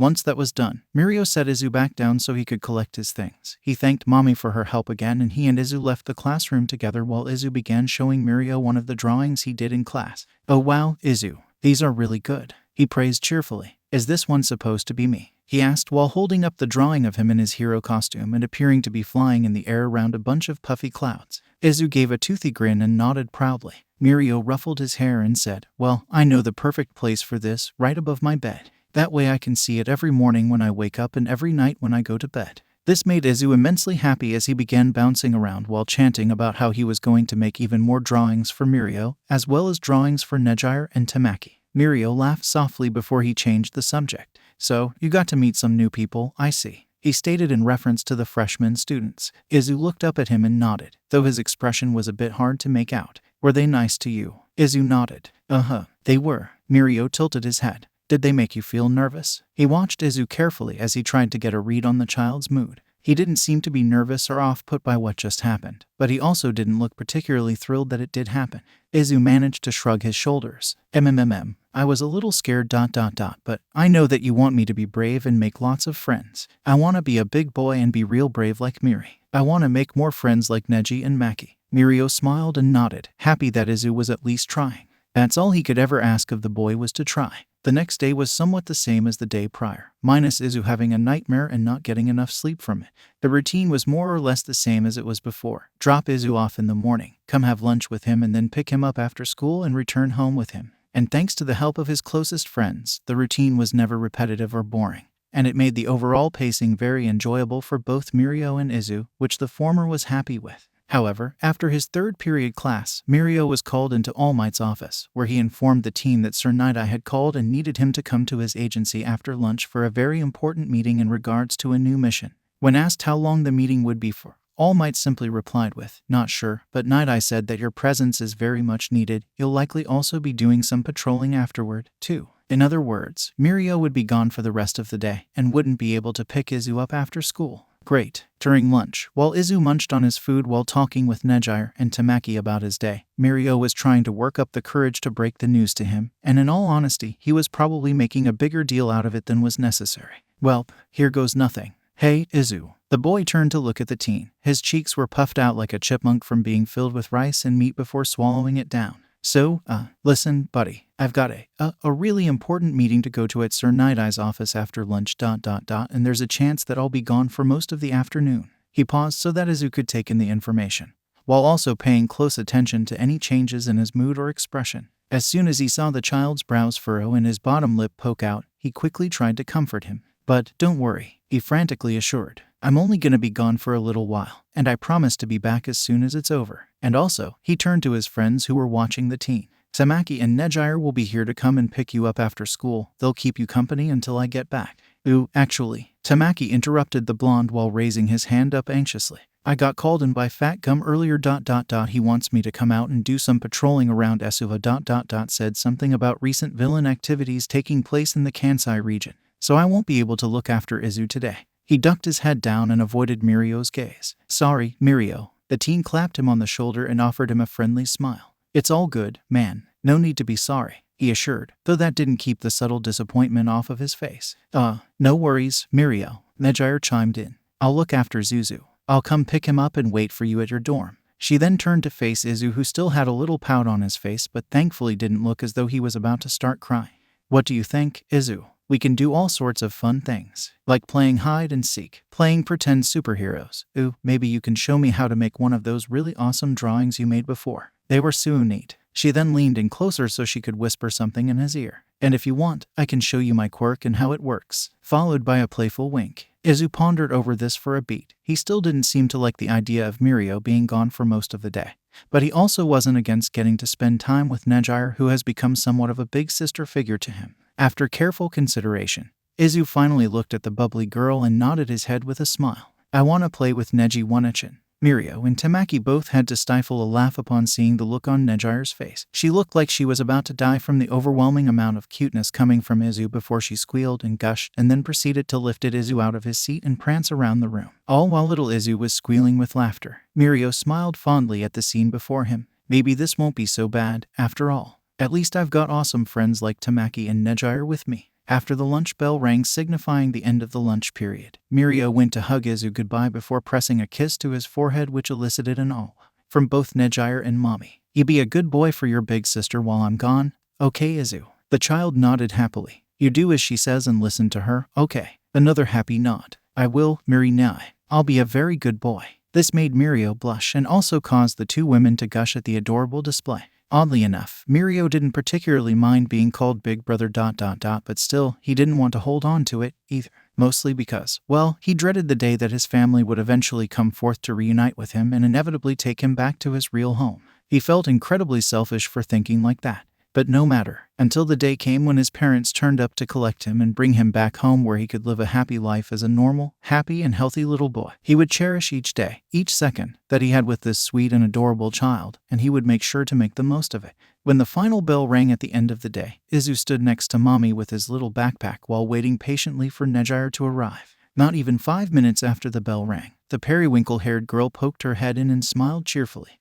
"Hiya, Izu-chan," she greeted in a sing-song voice. Izu instantly ran over to her and hugged her around her legs. "Neji," he squealed happily while smiling up at her with a set of pearly white teeth. "Awa, come here, Zu." She bent down and picked him up off the ground and hugged him tightly. She giggled when he nuzzled her and wrapped his legs around her waist. "You ready to get going, Izu?" she asked while setting him back down. He nodded with a huge smile and took hold of her hand with both of his while bouncing on his feet. Mommy chuckled softly while handing Nejire a folder containing a couple of assignment sheets for Izu to work on at home, as well as a progress report form for her to give to Mirio when he returned from his work study. Nejire nodded in understanding before placing the form in her bag. She and Izu bid the woman farewell before leaving. Nejire hummed cheerfully while holding Izu's hand. The boy was still bouncing lightly on his feet while glancing up at the beautiful girl with a big smile, which she would return the compliment by saying how cute he is when he smiled like that. Occasionally, other students heading back to their dorms would catch a glance of the pair and would either ignore them or gush over the precious little boy. It was usually the latter. But then, as Nejire and Izu were halfway down the walkway, they suddenly heard someone calling out to Izu. Turning around, Nejire and Izu saw a few girls coming over to them, and said girls happened to be students from Class 1A, Mina Ashido, Achako Uraraka, Toru Hagakure, Tsuyu Asui, and Ivaniri. "Izu, hey there," Mina greeted the boy. "It's good to see you again." The other girls nodded in unison. "Sorry for coming off so bluntly like we did the other day. I hope we didn't scare you too badly," Achako stated apologetically. Izu was still for a moment before he relaxed and offered a shy smile at the girls. Nejire gazed at the freshmen curiously. "Are you guys friends of Izu?" she inquired. Eri was the next one to speak. "Well, not really. We met him yesterday, along with a few of our other classmates. We heard rumors about a little boy living on campus and we got a bit curious. Gotta say, he is so cute. I hope we didn't scare him yesterday. The others can be a bit abrasive at times, especially when meeting new people." "Ribbit," Nejire giggled. "Oh, that's fine. I'm sure Izu didn't mind too much. Isn't that right, Izu?" The boy looked up at her, his tiny hand still holding hers, and nodded his head while smiling timidly. "So, where's that Mirio guy at?" Mina asked while looking around. Nejire smiled. "Oh, he had to go in for his work study, same with Tamaki. So until he gets back, I'm looking after Zuzu." She reached her free hand down to gently scratch at the boy's cheek, which made him giggle. "We were actually on our way back to his dorm. We're gonna play all kinds of games together." Izu smiled cheerfully at the girl while swaying back and forth on the balls of his feet and using her arm as leverage. Then, a small gasp erupted from the small group of girls and one of them said, "Hey, why don't you both come over to our dorm building and spend some time with us?" Mina suggested. "The others have been dying to meet you, and I bet they would love to hang out with you. What do you say?" The other girls looked at the boy with hopeful expressions plastered on their faces. Nejire peered down at the boy with a gentle smile and said, "Do you want to go and meet the others, Izu? I'm sure Mirio won't mind." Izu looked at her, and turned to look at the girls and then back to Nejire again. He thought about it for a moment, the memory of meeting the rather colorful cast of people fresh in his mind, as well as the overwhelming feelings he felt during and afterward. But as much as he still felt anxious around so many people, especially a bunch of students from the hero course, he also felt very curious about getting to know them better and getting to learn and understand their quirks and how they work. He wants to be able to open up more, and this may just be the perfect way to do that. After a few more seconds passed, Izu looked at Nejire and nodded his head. "Yeah, I want to meet everyone, Neji. Can I?" he asked hesitantly. Nejire smiled from ear to ear and nodded. "You bet." She then turned to face the girls and said, "All right. You heard him, let's go." The girls all shared a look of ecstatic happiness and joy before beckoning the two to follow them towards their dorm building. Izu could feel his stomach fluttering with a mix of overwhelming nervousness and excitement. Time to see what Class 1A is all about. The common area of Class 1A's Heights Alliance was bustling and lively. Most of the students congregated in the living room and dining area of the ground floor, some of them watching TV and chatting about anything and everything, while others were sitting by themselves and were either looking through their phones or were working on homework. The few students that weren't present were likely hauled up in their dorm rooms and were either doing homework or simply enjoying some peace and quiet. All in all, it was a very nice setting to be greeted to. The atmosphere was warm and inviting, and it seemed to help Izu feel less tense, more relaxed and at ease. Izu looked around in awe as he took in everything around him. Class 1A's dorm building was nothing special. It was essentially the exact same as the dorm he and Mirio lived in. But it was the colorful cast of students inhabiting the building that grabbed his interest. Nejire smiled with glee at the expression on the child's face. Maybe this wouldn't be so bad, after all. "Hey, everyone," Mina called out loudly, which caught everyone's attention.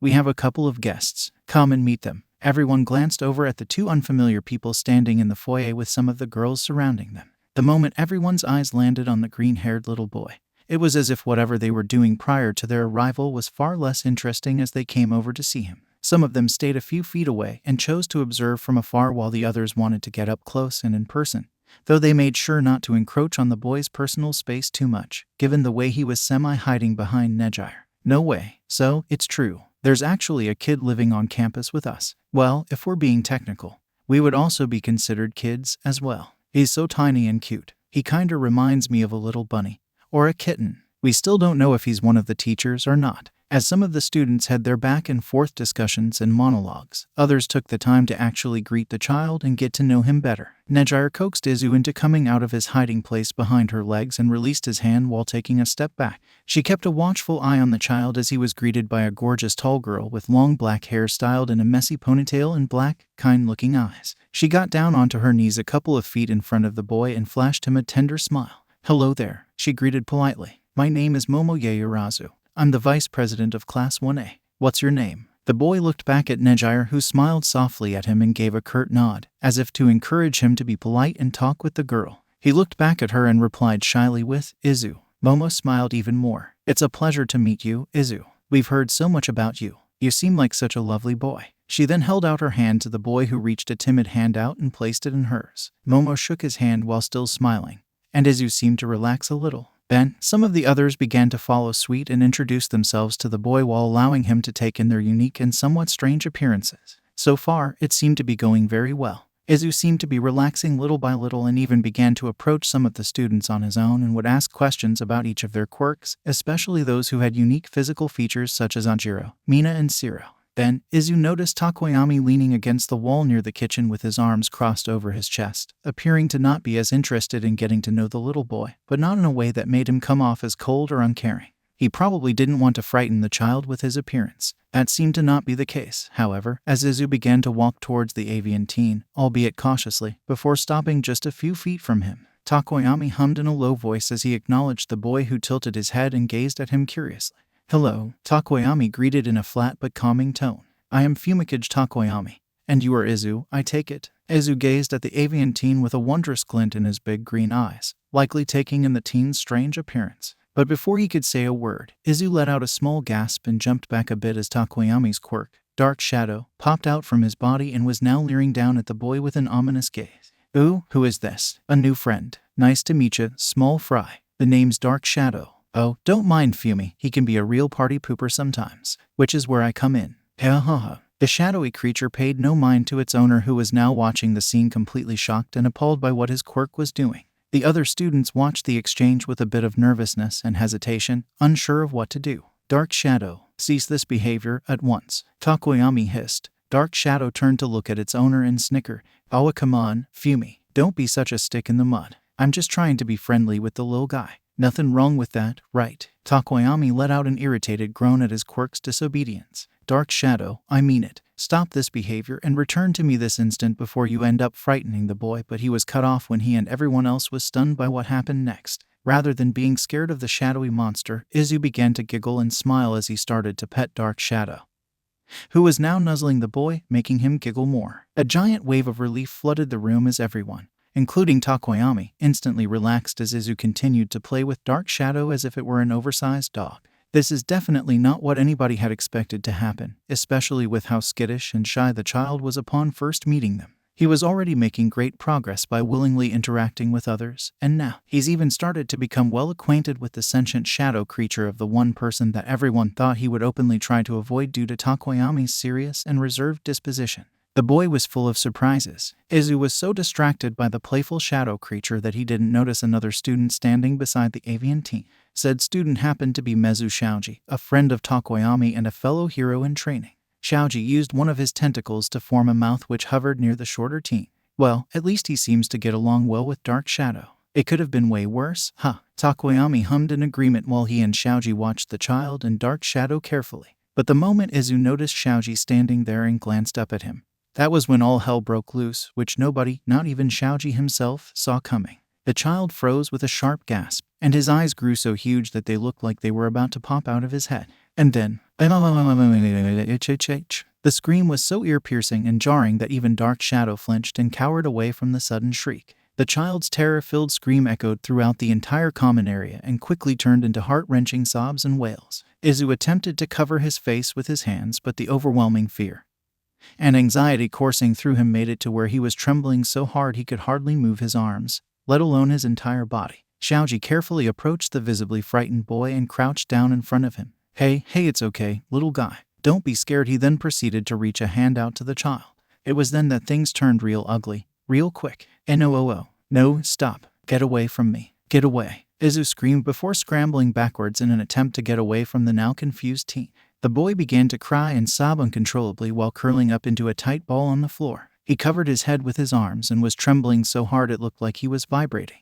Izu, what's wrong, Izu? What is it? Nejire cried out before falling to her knees next to the boy. She wanted to pull him into a hug, but was afraid of making things worse by doing so, but she couldn't just leave him like this. For once, she was at a loss on what to do and how to make things better. The boy didn't seem to hear a word she, or anybody else for that matter, said as he then started to mutter incoherently to himself while he continued to scream and wail. He was sobbing and crying so hard that he was actually gasping for air. The words were a jumbled mess, but the students did manage to pick up a few words that made their stomachs sink with horror. And no, please sob, please stop it. Not Namo. Any soba anything but Namo. Namo is SC scary and an mean. PL please hick please, don't hurt me. I'll be good. I promise I sob I'll be good. I'm a good boy. I'll listen and be good. Please, Don gasped don't kill me. The whole room was dead silent aside from the choking sobbing sounds coming from the terrified little boy. The tension in the room was so thick and heavy it was almost suffocating. And it seemed as though everyone was thinking the same thing. Why would Izu associate Shaoji, a fellow UA student, with a Namo? And for that matter, how in the world does a child know what a Namo is? Everyone was speechless, simply speechless. If it weren't for the fact that everyone in Class 1 was attacked by the League of Villains at the USJ where several highly dangerous villains and even a freaking Namo tried to kill them, then they would be questioning what the boy was going on about. But the fact that he's begging not to be hurt or killed by a Namo, something that could only be associated with the League of That, was enough to make their skin crawl. It wasn't until they all saw and heard Izu hyperventilating in between gasping sobs that Nejire finally pulled herself out of her stupor and proceeded to gently pull the boy into her lap, which only seemed to cause him to panic even more. But she refused to let him go and managed to hug him close to her chest while Izu continued to cry. Izu buried his face into her chest, smearing his tears and snot all over Nejire's uniform while clutching onto her for dear life, as if afraid of her letting go. Nejire had to fight back the knot forming in her throat, as well as the urge to cry, as she cooed gently at the boy and stroked his back. SHH. It's okay, Izu. It's okay, don't cry, sweetie. Breathe for me. Nice, slow, deep breaths. Everything's okay, Zuzu, you're okay. She did her best to calm Izu down, but it seemed like nothing she said or did was working. Eri and the others were speechless while watching the heartbreaking scene, some of them covering their mouths with their hands and others clinging onto one another for support. As for Shaoji, all he could do was stand there watching the boy who he had unintentionally terrified, who had just referred to him as a Namo. He wasn't offended or upset by it. He knew that his appearance was something that would often scare little kids, but it was the mere fact that a little boy like Izu knew what a Namo was and that he'd compared someone like Shaoji to one that made his stomach twist uncomfortably. The League of Villains were the only other known villain organization to have possession of such a terrifying creature, the same creature that almost killed All Might. And for this innocent child to be subjected to such evil, for him to literally beg for his life and to be spared of any pain that would likely befall him at the hands of both the villains and a Namo. What in the hell have those monsters done to him? What's going on here? Everyone, aside from Nejire and Izu, jumped at the sudden voice and turned to see their homeroom teacher Mr. Aizawa, also known as Eraserhead, sauntering toward his students, a mildly irritated look on his exhausted face. Would anybody care to explain what all the noise is about? He cut himself off upon seeing the display before him, and as soon as he heard the gasping sobs and whimpers coming from the familiar little boy, his irritation quickly turned into immense concern as he rushed over and knelt down beside the girl. What happened? He asked softly while carefully reaching his hand out and gently placing it on the boy's quivering back and slowly rubbing it. The action seemed to help soothe the child despite it coming from someone he would consider a stranger, likely due to the fact that he was in such a vulnerable state and seeking any form of comfort at the moment. Ada, along with Nejire and a couple of other students, gave a brief explanation to the pro-hero, and the moment they mentioned the word Namo, Aizawa realized just how serious the situation truly was. The day Izu arrived at UA, he and the rest of the teaching staff were given a short rundown of the boy's situation by both Nezu and Tsukachi. While he may come off as strict, impatient, and downright unkind, Aizawa has always had a soft spot for young children, especially those who have become victims of abuse. It wasn't even the fact that this child was most definitely abused by villains that made his blood boil and his stomach twist, but rather the fact that he was not only a captive of the League of Villains, the same villains that attacked him and his students during training at the USJ, but he also somehow came into contact with the monstrous creature known as Namo. He recalled back to when he had nearly been crushed to death by the Namo, but not before having his whole elbow decomposed by the League's leader, Shigaraki. Just that thought alone was enough to make him take the child's ordeal very seriously. The relatively heavy atmosphere was only made worse when the familiar loud and booming voice of none other than Katsuki Bakugo rang throughout the common area, grabbing the attention of everyone in the room.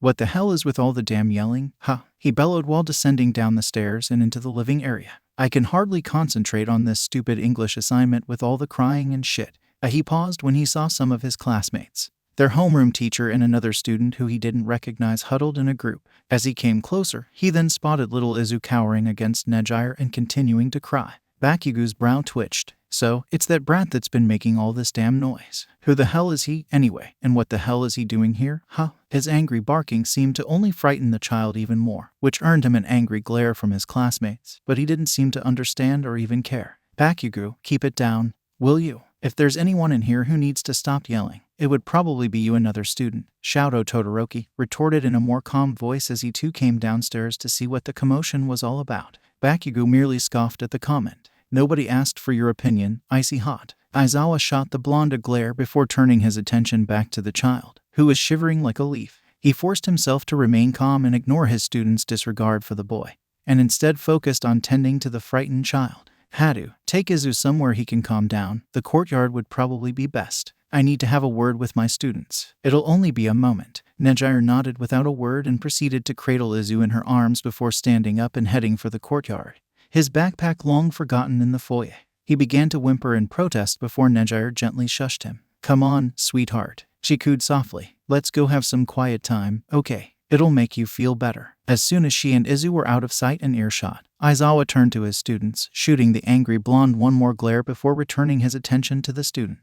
Everyone, listen up. I know you're all probably wondering what's been going on in regards to Izu. Now, I'm not supposed to divulge this information to anyone outside of the investigation team, but after hearing what's happened just now, and given the fact that it involves the League of Villains and the Namo, he gave a quick glance to Shaoji, who he couldn't help but be bad for, before continuing. I feel that it is best that you all should be aware of what's going on with him. Now, what I am about to disclose to you is very confidential and is to only be kept between us. Nobody is to tell any other person about this unless it is myself or another teacher. I will take responsibility in telling you all this and inform the principal myself. Is that clear? Everyone, including Bakugo, who was still irritated, nodded in response. With that, Aizawa told everyone as much about Izu and his ties to the two villain factions and the mission in which he was rescued from their clutches as he could. He also told them about how one of the members of UA's Big Three had been put in charge of taking care of him until the threat has been extinguished or his family has come to claim him. After less than 5 minutes, the whole room was deafeningly silent and filled with even more crushing tension than before, and the look on everyone's face spoke volumes. No way. This thighs has to be a joke. I knew that the League was messed up and all, but damn it, how evil and twisted can someone actually be? And to a child,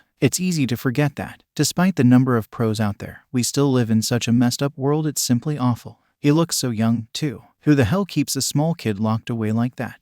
I had a hunch that he's had a rough upbringing, but this I can't even begin to imagine what he's been through. Even those who didn't voice their concerns, including Todoroki, appeared to be thinking the same thing. Even Bakugo, despite his angry annoyance from earlier, couldn't help but grimace at what he's been told. Mr. Aizawa, Iri cried out. Please, sir, isn't there anything we can do? Any way that we can help? The man gazed at the girl, who was obviously heartbroken by the situation, as were some of the others. His eyes softened. As of right now, the investigation is still ongoing. While we know who the perpetrators are, that still doesn't mean it'll be easy to take them down. I'm sorry to say this, but I'm afraid that there's really nothing any of you can do right now. Even if there was, I wouldn't let any of you be a part of it. Before any of the students could retort in protest, he held up a hand to silence them before continuing. Taking into account the previous incident involving the League, I will not risk having any of you join in on this case. You're all still students, and you don't have enough combat experience to do anything yet. So for now, all you need to focus on is your training and regular class schedules. He could see the dejected looks on everyone's faces. Well, almost everyone, and decided to give them some peace of mind since he knew that they weren't just going to let this go.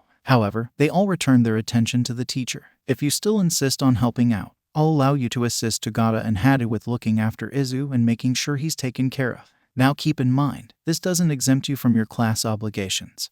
But in your own time, or if given permission by me or another teacher, you're more than welcome to help out with looking after the kid. That seemed to do the trick in making everyone feel better, as they all nodded their heads eagerly, aside from a few, including Bakugo and Shaoji. All right, you're all dismissed. Shaoji, I need you to come with me. The teen nodded silently before following his teacher towards the courtyard, but not before they were followed by Eri, Uraraka, Mina, and Yaoyorozu. Outside in the rectangle-shaped courtyard, sitting on one of the stone benches, was Nejire, with little Izu sitting in her lap, cradled in her arms while she softly cooed at him and stroked his arm lovingly. The child wasn't crying anymore, or at least not as loudly, as he rested his head against the girl's chest with his little hand clutched to her vest. Something told Aizawa that Nejire would make an excellent mother someday. Aizawa cautiously approached the two with careful and precise movements until he was sitting down beside them. How is he? He asked calmly. He's a little better, still shaken up, but he's stopped crying, at least, she responded with a sad smile, her hand coming up to stroke his curly hair. She then turned to face the man with sympathy in her eyes. I'm so sorry to have caused so much trouble. If I had known this would happen,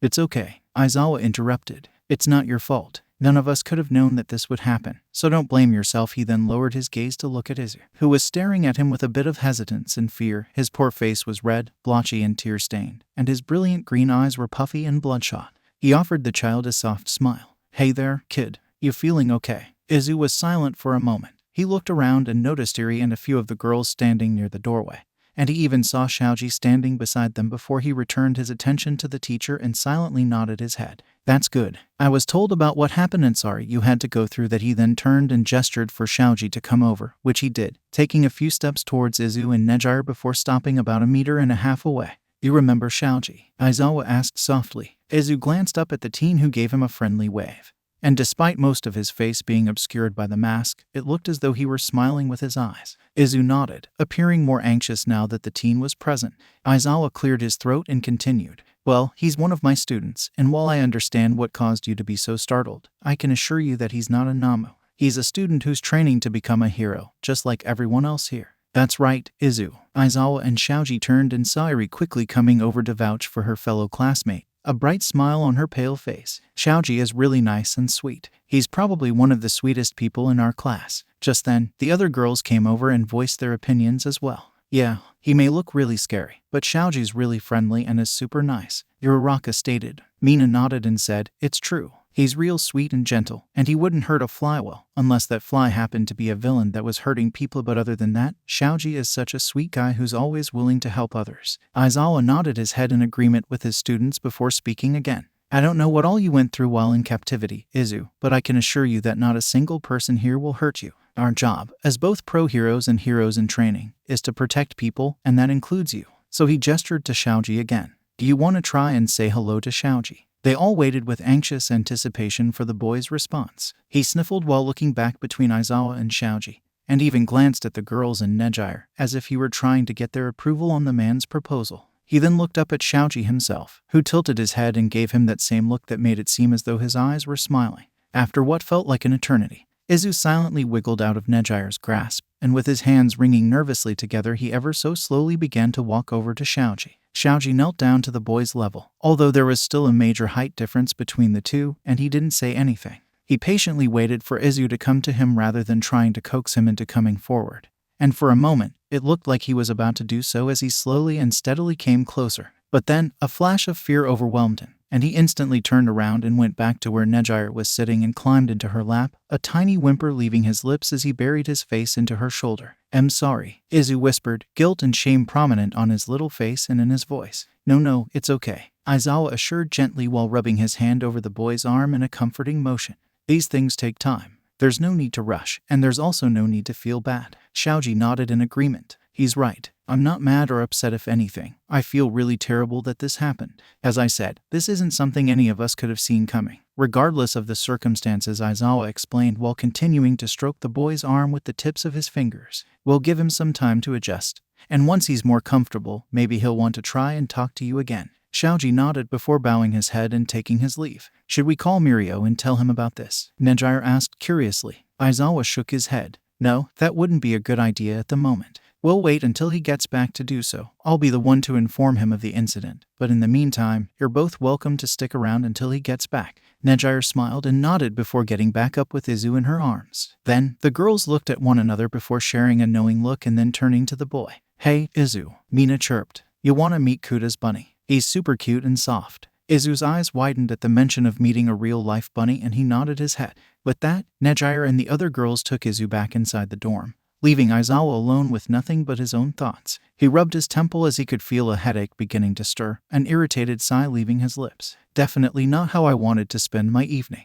It was almost 6:30 by the time Mirio finally returned to UA. He was informed by Nejire that she had taken Izu to the Class 1 Heights Alliance so he could meet the rest of the class, so he made a beeline straight for the freshman dorm buildings and continued walking around until he found the right place. Upon entering the dorm, he was greeted by an adorable sight. Izu was sitting on the floor in the living room surrounded by a few students, including Nejire, and a small white bunny was sitting in his lap, reaching up to sniff the child's face with its twitching bunny nose and making him giggle. It tickles." Izu laughed and snuggled the fluffy bunny. Other students who were sitting in the dining area either helping each other with making dinner or were simply watching the boy with a tender gaze. Even Xiaoji, who was sitting in the dining area with Takoyami, couldn't help but smile at the sweet interaction between Izu and Kuda's pet bunny. Kirishima was the first one to notice Mirio standing in the foyer and came over to greet him with a big smile. "Hey, man, good to see you again," the redhead chirped. "Here to pick up the little dude." Mirio nodded with a friendly smile as he proceeded to walk into the living room. The moment Izu saw the blonde teen walking towards him, his face instantly lit up like a light bulb. "Very nice," he exclaimed happily as he allowed the bunny to hop out of his lap and immediately ran over to the teen with a big smile on his face. Miri, you're back." Mirio chuckled and bent down to lift the child into his arms, cuddling him close to his chest. "Awa, it's good to see you again, Izu. Did you have a good time with your big sister and everyone else?" Izu nodded with a beaming smile as he began to tell Mirio all about his day. Meanwhile, the others were watching the tender, loving scene with adoration. They knew that Mirio and Izu were close, but it was completely different actually getting to see the two like this. They could tell just how much the two cared for each other. Well, almost all of them. Bakugo was sitting on one of the couches by himself watching TV. He looked as though he couldn't care less about the little boy, although every once in a while he would spare a small glance here and there, only to return his attention to his show. "Okay, Squirt, you go and collect your things and then we can get going." Just a moment, Tagata." Mirio turned to the voice that called his name and saw Aizawa walking towards him. "There's something I need to talk to you about before you go. It's actually pretty important." He raised a brow to the man, confused as to what the man wanted to talk to him about. The two hardly ever spoke, and on the rare occasion that they did it was only a couple of words and it was usually in passing. But he didn't question the man and simply nodded before turning to his friend who was helping Izu with putting on his backpack. "Nejire, I'm gonna be a moment. Would you mind going on ahead of me?" She nodded and offered her hand to Izu, but the boy looked at the teen with a worried look on his face. Mirio gave him a reassuring smile and said, "Don't worry, Izu, it'll only be for a moment. Promise." He held out his pinky to the boy who smiled widely and did the same, wrapping his smaller pinky around the teen's. "Pinky promise, Miri." Mirio watched Izu and Nejire exit the building before turning to face the Erasure hero with a look of concern. "Is everything okay? Did something happen while I was gone?" He was almost afraid to ask, knowing his luck. The look on the man's face only confirmed his suspicions. "I'm afraid that Izu had suffered a panic attack," he explained in a flat but serious tone. Mirio's eyes widened at the news. What do you mean? Aizawa sighed. I wasn't here when it initially started, but according to what some of my students and Hadu told me, one of my other students tried to approach him and, well, he freaked out thinking that Shaoji was a Namo. He wouldn't stop screaming and crying.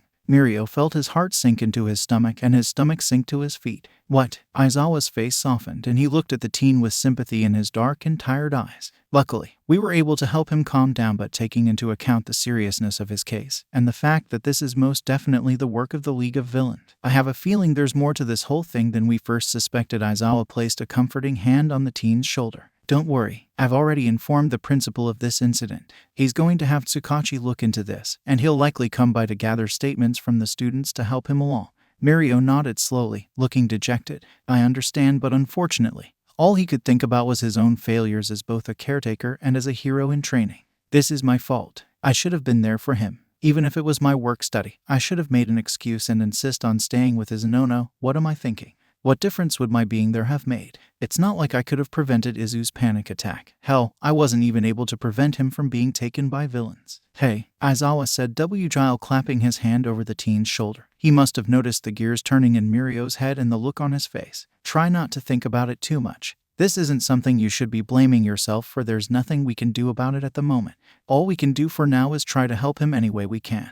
And now that I have a better understanding of the kid's circumstances, I can assist you and the investigation team if need be. Mirio smiled at the man's words, despite his lingering doubts. I really appreciate it, sir. Thank you. The man nodded, a light smirk playing on his lips. Not a problem. Haha, okay, settle down. Let me rinse you off, silly. Don't want you running around with suds in your hair, do you? Izu was giggling like crazy while he sat on the small stool and felt the splash of warm water cascade over his body, rinsing off the soap from his hair and skin. The boy had finished his dinner and completed his homework sheets a short while after the two had returned from Class 1A's dorm. Mirio didn't want to think about Aizawa's words too much, especially while Izu was around, but it was very difficult to think about anything else. There you go. All clean, Mirio chanted. Now let's get you dried off and dressed in warm jammies so we can get you to bed. He ushered the boy out of the stalls and wrapped him in a fuzzy white towel before drying his hair and body off, his wild mane of green curls even more wild after being freed of water droplets. Mirio chose to dress the boy in one of his all-might onesies, which Izu didn't seem to mind. Afterward, the two made their way out of the washroom and up the stairs until they reached Izu's bedroom. Izu climbed onto the bed and crawled under the sheets, snuggling against the plush pillow and cuddling his favorite bunny toy. Mirio smiled tenderly as he sat down beside the boy and carted his fingers through his hair. He brought his hand from the child's freshly washed curls down to his freckle-kissed cheek, his hand resting there and stroking the skin with his thumb. Izu nodded his head in response. The teen's smile faltered a bit, but he refused to allow it to turn into a frown. He had to be strong for Izu. Aizawa-sensei told me that one of his students had accidentally scared Yao, said that you thought he was a Namo. He saw the boy's eyes widen ever so slightly before he lowered his head to avert his gaze. He then nodded, shifting slightly on the bed so he was sitting closer to the boy. Mirio brought his other hand out and cupped it over Izu's other cheek, gently forcing him to look up at him. Are you okay? Mirio whispered softly while his thumb stroked the boy's cheek. He could see Izu's eyes filling up with tears. He croaked. I tried to be brave. I wanted to try to be good and make new friends. But I 2-to-1 sorry. A soft sob left the boy's lips as he tried to pull himself out of Mirio's tender hold, which broke Mirio's heart. He pulled the boy into his lap and held him close. Izu was no longer able to hold in his sadness, and he began to silently cry into Mirio's chest. The teen gently shushed the boy while cradling him in his arms. Don't be sorry, Izu. You did such a good job being so brave. And I'm so proud of you for trying. Izu lifted his head just enough to glance up at the teen, his eyes glazed with tears. Really? He asked tentatively. Mirio smiled down at the little boy and nodded. Really? Izu managed to smile a tiny bit and snuggled into Mirio's chest. The teen hugged the boy tightly, and he simply sat there holding the tiny child close and basking in the peaceful quiet. After nearly 5 minutes of the two boys hugging each other and basking in their shared warmth, Mirio pressed a loving kiss to Izu's cheek before tucking him back under the thick covers and wishing him a good night. But as he went to leave, he was stopped when Izu said, Can I see them again? Mirio turned back around to face the child, confused for a moment before he realized what he was saying.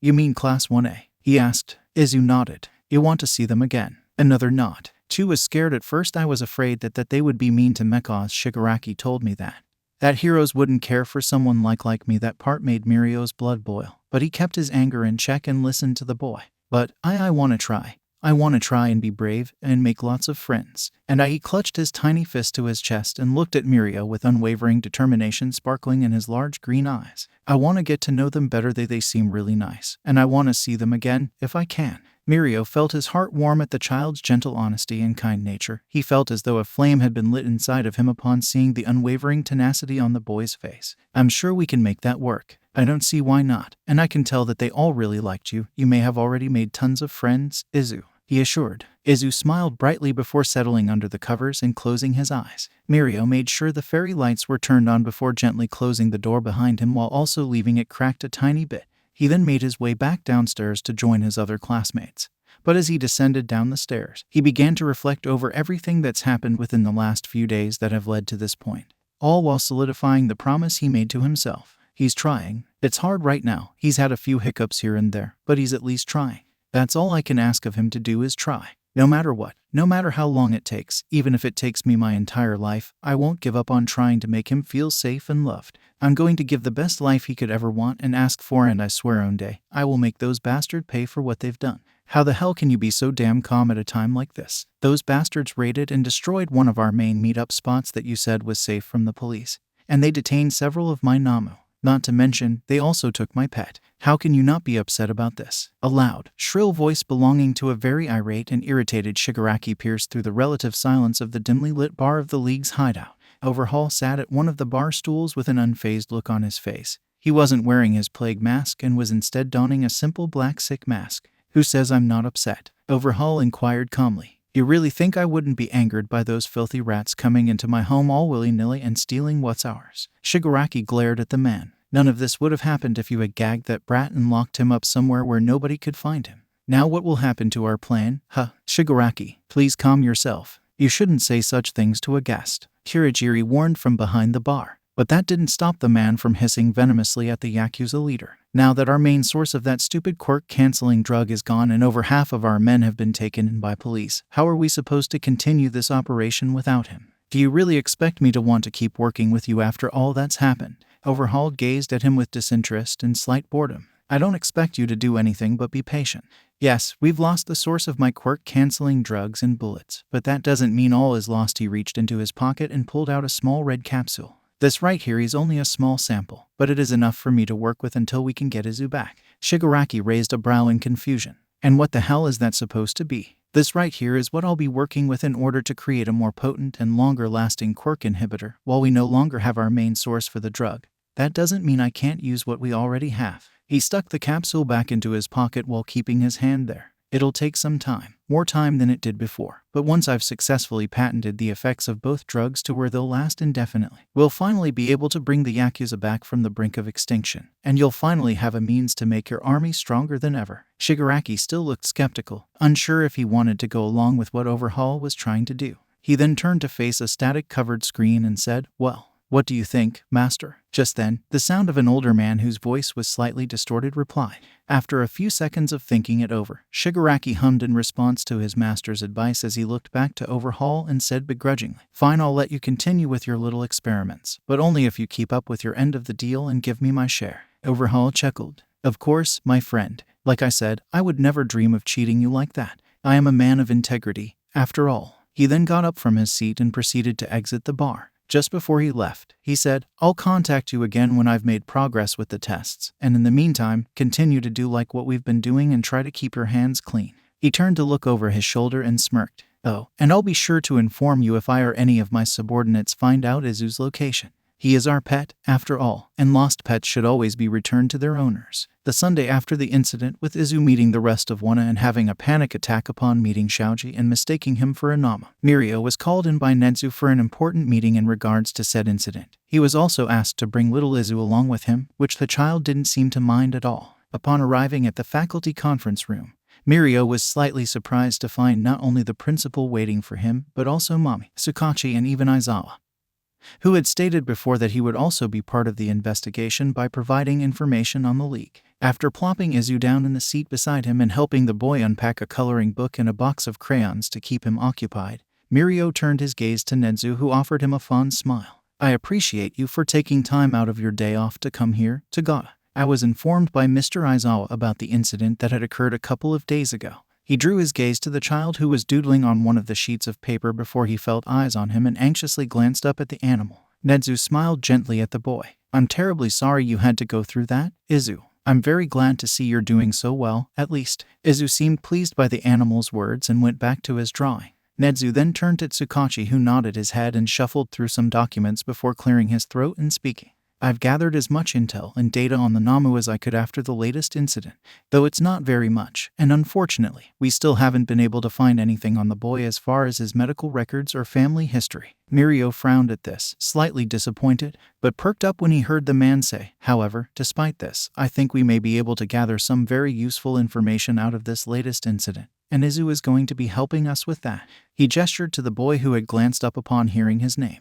Mirio raised a brow while placing a hand on the boy's back. What do you mean? Tsukachi smiled at the boy before shuffling through more forms. Despite the circumstances, I believe Izu may have some valuable information about the villains that could help us with not only finding out more about him and his past, but it could also help us with tracking down the villain's hideout. While the compound where the Shy Hasekai and the League of Villains seemed promising, I don't think that was their only hideout. Knowing the Yakuza, they likely have multiple hideouts hidden in plain sight where they're carrying out their evil plans. Mirio nodded his head, processing everything that's been said. I see. So, you're saying that Izu's outburst about the Namo may help to figure out when he was kidnapped and when they started making these monsters. Tsukachi nodded with a big grin. Exactly. We're hoping to gather as much intel as we can by asking Izu questions on what he knows about the villains. And with Miss Takahara's assistance, we may be able to do so without causing him too much distress. Mirio glanced down at Izu, who was humming happily to himself while coloring a picture of a dog in his coloring book. Feeling his heart swell and a smile spread over his face at the endearing, heartwarming sight, Mirio looked back to the detective. Okay, if it'll help you out with the case, then it's fine by me. When did you want to start? Well, right away, if possible. I'd already gathered statements from Mr. Aizawa's students, including Shaoji, and it would be best to get any information we can from Izu while it's still fresh. He gathered all his documents and placed them back in a manila envelope. If it's not too much trouble, of course, he added with a grin. Mirio huffed out a chuckle. No, it's not. It's not like we have anything better to do. He patted Izu's hair. Whatever you have to do to help Izu, I don't mind at all. While he was smiling cheerfully on the outside, he couldn't help the anxious, nervous feeling twisting in his gut. Afterward, Izu was led to one of the empty classrooms with Tsukachi and Mami sitting beside each other and across from the boy. On one of the desks was a small stack of drawing papers and a small tub of crayons and markers. The detective explained that for some children, it's easier for them to better explain something by drawing or writing it out. And for someone like Izu, he seemed like the type of kid who was a visual learner. Waiting in the hallway outside the classroom, Mirio stood next to Aizawa, who chose to wait alongside the teen to keep him company. It wasn't like he had anything else to do other than return to his office and grade papers. Tsukachi was careful with each question he asked while also making sure the child understood what was being asked. His questions ranged from, do you remember what the villain's hideout looked like on the inside, to do you recall the villain's quirks and abilities, and other questions like that. For the most part, Izu was doing very well with answering each question to the best of his knowledge, and he even took the time to draw out various pictures depicting each scenario he'd experience. He didn't seem too nervous or scared, and Tsukachi was honestly impressed with how much Izu remembered and recounted. It was also thanks to his quirk, which allowed him to tell if someone was lying or telling the truth, that he was able to tell if what Izu was saying was the truth, which in this case, he was kind of sad to say was the case. After nearly 20 minutes, Tsukachi decided that he'd gotten what he needed and was very satisfied with the child's cooperation. Thank you so much for talking with me, Izu, he stated with a kind smile. His hand held out to the boy for him to shake, which he did. You've been such a big help. I promise we'll do what we can to put these guys away for a long time so they can't hurt anybody else ever again. Izu grinned despite all that he's just admitted. It was no surprise that it was very hard for the boy to recount all of the cruel and disgusting things he was forced into. And Tsukachi wasn't looking forward to telling Mirio, but he knew there was no avoiding it.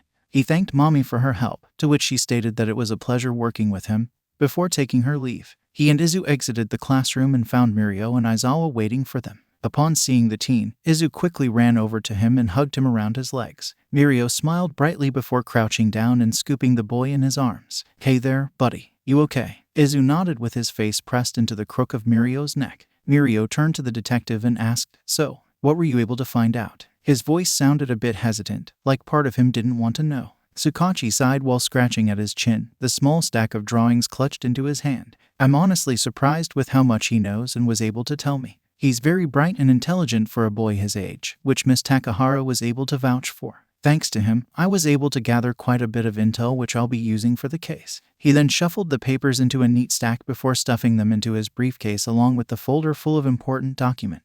I'll keep you updated on any new changes to the investigation. And don't worry, he placed a hand on the teen's shoulder. We're not giving up on finding out more about Izu. It may take a while, but I promise you will find something. Mirio smiled understandingly at the man. I know. I really appreciate everything you've done. After that, they all went their separate ways, with Aizawa assuring him that he could come to him if he needed anything. Mirio was thankful for that. While making his way back to their dorm with Izu's hand clutched in his own, Mirio glanced down at Izu and said with a cheerful smile, I'm so proud of you, Izu. You were so brave and such a good boy. The boy looked up and stared at the teen in awe. I was. Mirio nodded. This pleased Izu immensely as he began to swing their linked hands back and forth while humming happily. Mirio laughed softly. In fact, you were so brave and good that I think you deserve a reward. How does pudding sound? Izu tilted his head in slight confusion. What's pudding? Mirio's smiling grew wider. It's a type of thick custard that's a bit cold, but it's super sweet and yummy. It's kinda like ice cream. Izu's eyes looked like giant sparkling emerald jewels at the sound of eating a brand new tasty treat as he smiled with glee.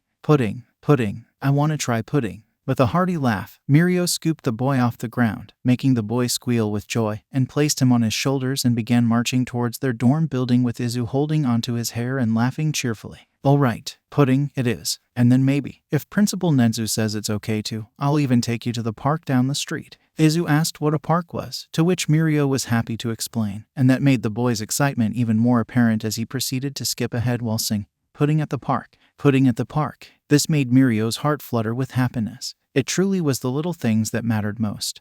And nothing was too mediocre for his little brother. The following Monday started like any other day, but with a surprise around lunchtime. Rather than Izu having lunch in his class with Mirio and his friends joining him, he asked if he could join them for lunch in the cafeteria. Mirio hadn't expected the boy to want to spend their lunch hour in a place where hundreds of students would be surrounding him. Perhaps this was his way of trying to step out of his comfort zone, which Mirio was very happy with. Taking the boy's hand into his, he led Izu down the hall towards Lunch Rush Cafeteria with Nejire and Tamaki walking alongside them. When they arrived, Izu looked a bit overwhelmed at first, but did his best to stay calm even as he was led to a vacant table. Mirio offered to stay with Izu while his friends went to grab their food. And once they returned, Mirio got up to do the same. He even got a small bowl of katsudon for Izu even though he'd packed him a bento box like usual. As the group enjoys their lunch while talking about various topics on their classes and certain assignments, Izu takes in everything around him while gazing at all of the different students congregating the cafeteria. He seems to be more relaxed now that he's gotten to see what lunchtime with the big kids is like. And while he still doesn't seem to want to leave Mirio's side, it does make the teen happy to see that Izu's at least making an effort to open up more, one day at a time. Just then, a voice called out to Izu, causing Mirio and his friends to turn to the source of the voice. To Mirio's surprise and Izu's delight, it's Mina Ashido and some of her classmates from Class 1A. Hey, Izu, she greeted cheerfully before coming over with her tray of food. Trailing behind her were Kirishima, Kaminari, Siro, and Ivaniri. What a surprise. I haven't seen you here before. Did you decide to come have lunch in the cafeteria? She asked curiously. Izu, while staring up at the pink girl, nodded his head with a mouthful of katsudon. Yuri smiled and said, I'm glad to see that you're doing all right, Izu. Yeah, Kirishima chimed in. You really had us scared there for a minute. Glad to see you doing better, little dude. He gave a thumbs up after this which seemed to make Izu smile. He then patted the seat next to him. Mirio then voiced Izu's request by saying, I think he wants you guys to join us for lunch. They all smiled and happily obliged before sitting in the vacant chairs along the table. Yuri and Mina were sitting beside Izu while Kirishima, Kaminari, and Siro sat beside Tamaki and Nejire. Oh, hey look, it's Bakugo, Kaminari exclaimed as he and the others spotted the blonde teen walking in their direction. The look on his face was a mix of irritation and disinterest. Hey, dude, wanna come and sit with us? Izu's here, too, Kirishima called out while gesturing for him to come join them. Bakugo turned to look towards the group of students and noticed little Izu gazing at him with a mix of curiosity and slight nervousness in his eyes. He scoffed and walked away without even turning to look back. While the students were disappointed, they understood that this was just how the blonde was. They noticed the hurt look on Izu's face and proceeded to try and comfort him. Hey, don't worry about it, little guy, Kirishima assured him with a kind smile. Bakugo can be a bit of a jerk sometimes, but he's actually a pretty cool guy to hang around. It just takes some time for him to warm up to others, so try not to let it get to you, okay? The others nodded in agreement. Yeah, Siro added. He may be a total grump and a bit rough around the edges, but he's super smart and can be really loyal. He also has an amazing quirk. This caught Izu's attention as he straightened up and asked, "What is his quirk?" Beaming with delight, Kirishima explained, "He can use his own sweat to create powerful explosions. He can use them for all kinds of things.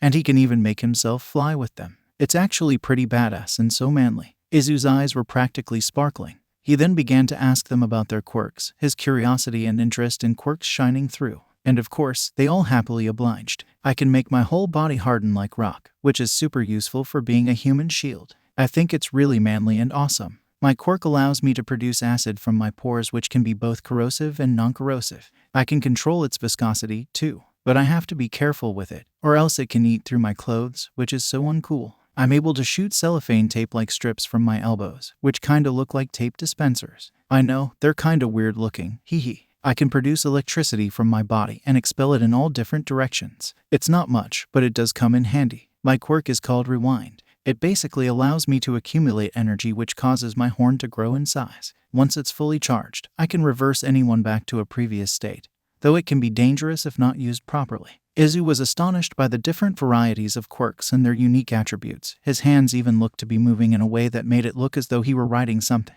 Perhaps this was just some sort of tic or habit of his. As for Mirio, he and his friends watched the exchange in relative silence and seemed quite pleased that Izu was so interested in getting to know these freshmen, even after the events from the week prior. That didn't stop Izu from trying to open up to others. At one point, while the students were discussing different things and even Mirio and his friends had joined in on the conversation, Izu was busy looking around the cafeteria space and checking out all the other students with unique features and trying to figure out what their quirks could be. Most students who noticed the little boy offered a smile and a kind wave while passing him by, many of them even cooing at him and calling him adorable. Just then, he let out a tiny gasp when he spotted Shoji sitting at a table a few feet away with Takoyami and a couple of other students.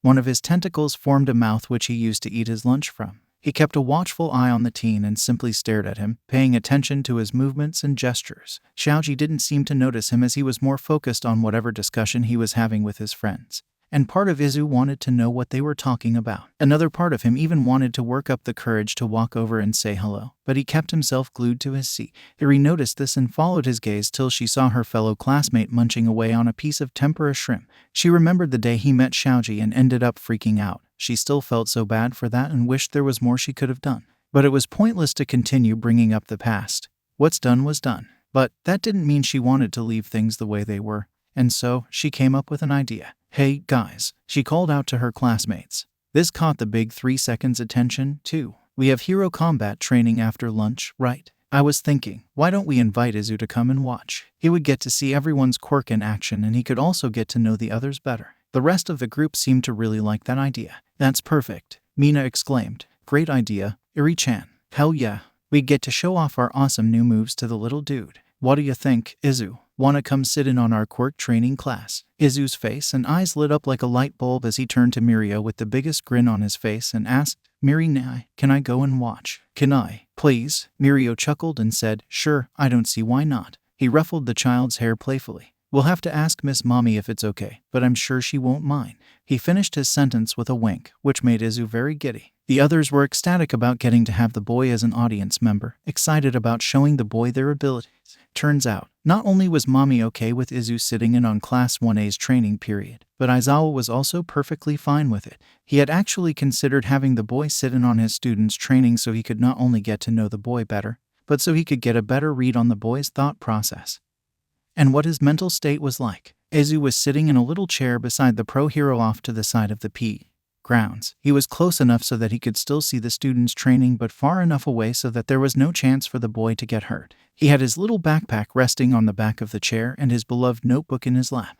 According to Mommy, Izu's writing skills had greatly improved after less than a month of working with him, though he still struggles with reading, writing, and understanding most kanji. She's even encouraged him to write in his notebook as often as possible about anything that comes to mind, which he's gladly obliged to. The Class 1A students arrived onto the grounds a short while later dressed in their attire and then stood in a single file line in front of their teacher. Aizawa walked closer to his students, with Izu watching and listening carefully. As he gave them their instructions on what they were to do, some of them smiled upon spotting the child and even waved at him. After that, they split it up and paired up into groups of 2 before beginning their quirk training. All the while Aizawa stood beside Izu and kept a close watch on him as he started to write in his notebook while also softly muttering to himself. At one point, the boy had stopped muttering and writing when he spotted Xiaoji. The teen was sparring with another student who had a large tail protruding from his backside, both of them practicing their combat skills in the process. Izu paid close attention to the former's movements and noticed how incredible his abilities were. Aizawa took note of the boy's sudden interest and the way he was gazing at the teen. "What's up, kid?" he asked in a soft voice. Izu didn't break his gaze but did tilt his head in a way that showed he was listening. "He's strong," he whispered. The man looked to Xiaoji and Ajiro and hummed in agreement. "He is, they all are." He then got down to the boy's level and asked, "What are you thinking about?" Izu glanced down at his notebook, one side of it full of doodles and notes on most of the students and their quirks. He wasn't sure what to say and seemed to be struggling with finding the right words. Aizawa noticed this. "It's okay if you're not ready to talk to him yet. He wanted me to let you know that he understands and isn't mad." Izu nodded and went back to watching and observing the other students. As the training continued on, Izu would occasionally glance at Xiaoji, who he noticed had incredible stamina and endurance. The teen was barely breaking a sweat even as he appeared to be getting pushed to his limits, and after he succeeded in overwhelming his opponent, he would offer them praise and say how they're doing a great job. Even someone as abrasive and aggressive as Bakugo caught the boy's eye as he watched the blonde wield his explosions with expert care. Despite the way he had felt when the teen had dismissed him rather harshly, Izu found Bakugo to be really cool, and his quirk was just as amazing. Nearly 30 minutes passed before Aizawa made everyone take a quick break before returning to training. Izu was still sitting in his seat before being asked by Aizawa if he wanted to go join the others. The boy agreed and took hold of the hand being offered and was led to the drink stand where the students were hydrating and conversing. Izu had left his notebook behind. As soon as one of the girls saw the boy and squealed out his name, some of the others also turned their attention to him and went to see him. "Hey, Izu, how are you doing, buddy?" Kaminari asked cheerfully. Izu smiled and said, "I'm okay. You guys look so cool with your quirks." The compliment made Kaminari smile with glee as he gushed over how sweet the boy was. As the others began to talk with Izu and ask him what he thought about the training, he glanced over and saw Xiaoji standing off to the side talking with Takoyami while sipping from a water bottle. The teen had noticed the boy looking at him and offered him a polite wave. To Xiaoji's surprise, the boy waved back shyly, a tentative smile on his face. Part of him wanted to go over and try talking to him, but something inside of him was keeping him in place. It felt as though his heart wanted to give him a chance while his brain and body was telling him not to trust the teen. "But seems really nice, maybe he's not like the scary Namo, but Izu, hey, you okay?" Izu was startled out of his thoughts as he quickly looked up at Eri, who was staring at him with concern. He nodded his head. 10 minutes passed before the students returned to their training and Izu returned to his spot beside Aizawa. He continued to observe the students while they practiced with their quirks, and at one point, he even started taking notes on Xiaoji while paying close attention to him and how he used his quirk. The more he watched Xiaoji, the greater the urge to want to talk to him grew, though his past trauma and fears were making it hard for him to go through with it. Aizawa noticed the boy's body language and expression, but chose to not say anything. The training period finally came to an end and the students were dismissed to the locker rooms before returning to their class, but not before they all waved at Izu and gave their goodbyes as he was led back to his class by Aizawa. "So, what did you think?" he questioned as he and Izu walked down the hallway in relative silence, his hand grasped onto his smaller one. Izu glanced up at him and smiled. "I liked it a lot." The man smiled with a chuckle. "Well, that's good. If you want, and if it's okay with your teacher, you're more than welcome to come and watch again." Izu's eyes widened in surprise. "Really?" Aizawa nodded. "Of course. Plus, I think the others would like it, too. They talk about you a lot during class, and I'm sure Tagata wouldn't mind it, either." This made Izu blush as he smiled giddily and snuggled the man's arm with his hand still holding Aizawa's. The pro hero smiled fondly at the boy. Hopefully, this would help Izu with conquering his fears. The next couple of days played out the same after that. While Class 1A's hero training didn't always take place at the PE grounds, it didn't keep Izu from being able to come and see. Mommy had allowed Izu to observe the students during their training so long as he didn't get hurt. It was also a great way for him to go out and get some fresh air and exercise, which was essentially incorporated into his daily recess break. The students didn't mind in the slightest, and were happy to have the tiny spectator watch them while they trained. It helped boost their self-esteem as Izu watched with enthusiasm and shouted encouraging things to them. Even Xiaoji had begun to receive verbal praise and encouraging words from the boy, which surprised not only him, but everyone else as well, although Izu was still a bit hesitant to approach the large teen on his own. Still, it was far better than having the boy be deathly afraid of Xiaoji and refusing to even look in his direction, and any sort of improvement and progress was better than none at all. But then, it happened. The very next day, during their usual 10-minute break from training, Izu had finally worked up the courage to go up to Xiaoji. Xiaoji was sitting at one of the seats off to the side and wiping a towel over his sweat-covered face and neck when he felt a tiny presence next to him. Glancing to his left, he was genuinely shocked to see little Izu standing there timidly with his hands behind his back. "Izu," Xiaoji whispered while setting his towel down and leaning forward a bit. "Hey there." Izu managed to glance up at Xiaoji while muttering. Hi, his feet were shuffling nervously while he fidgeted a bit. Xiaoji carefully crouched down in front of the boy and gazed at him gently. "What is it, Izu?" Izu looked at him, still appearing anxious but determined, and after taking a deep breath, he whispered, "I'm sorry I was so scared of you and I'm sorry for calling you a Namo." His hands fell to his sides and clenched and unclenched into tiny fists. "I thought you were scary and mean at first, but you're not scary or mean." "Not at all." The other students had noticed the boy talking with Xiaoji but didn't approach them, instead choosing to watch from afar. Even Aizawa had taken notice. Xiaoji, despite the mask covering his face, smiled fondly at the boy. "I'm glad to hear that. And it's okay. I know my appearance can be a bit terrifying to some people, so it's alright." Izu nodded with a soft hum before bringing his hand up and holding it out to the teen. "To wanna be your friend if that's okay." Xiaoji's eyes widened a fraction before they softened. He took hold of the boy's tiny hand and gently stroked the top of it. "Of course, I want to be your friend, too." Izu's eyes widened, and they even started to tear up a bit before he came closer to the teen and held his arm out to him. Xiaoji smiled and gently pulled the boy into a tender embrace, the webbing of his arms acting as a protective cradle around the child as he felt him wrap his arms around his neck and snuggle against him. The other students watched the tender moment with relief on their faces, some of them cooing over how sweet and adorable it was. Even Aizawa couldn't help but smile at the child as he was held close to Xiaoji. And he also saw the smile on the boy's face. It wasn't a forced or strained smile, but a genuine one. The same kind of smile he would wear when Mirio was around. "Tagata will be happy to hear about this."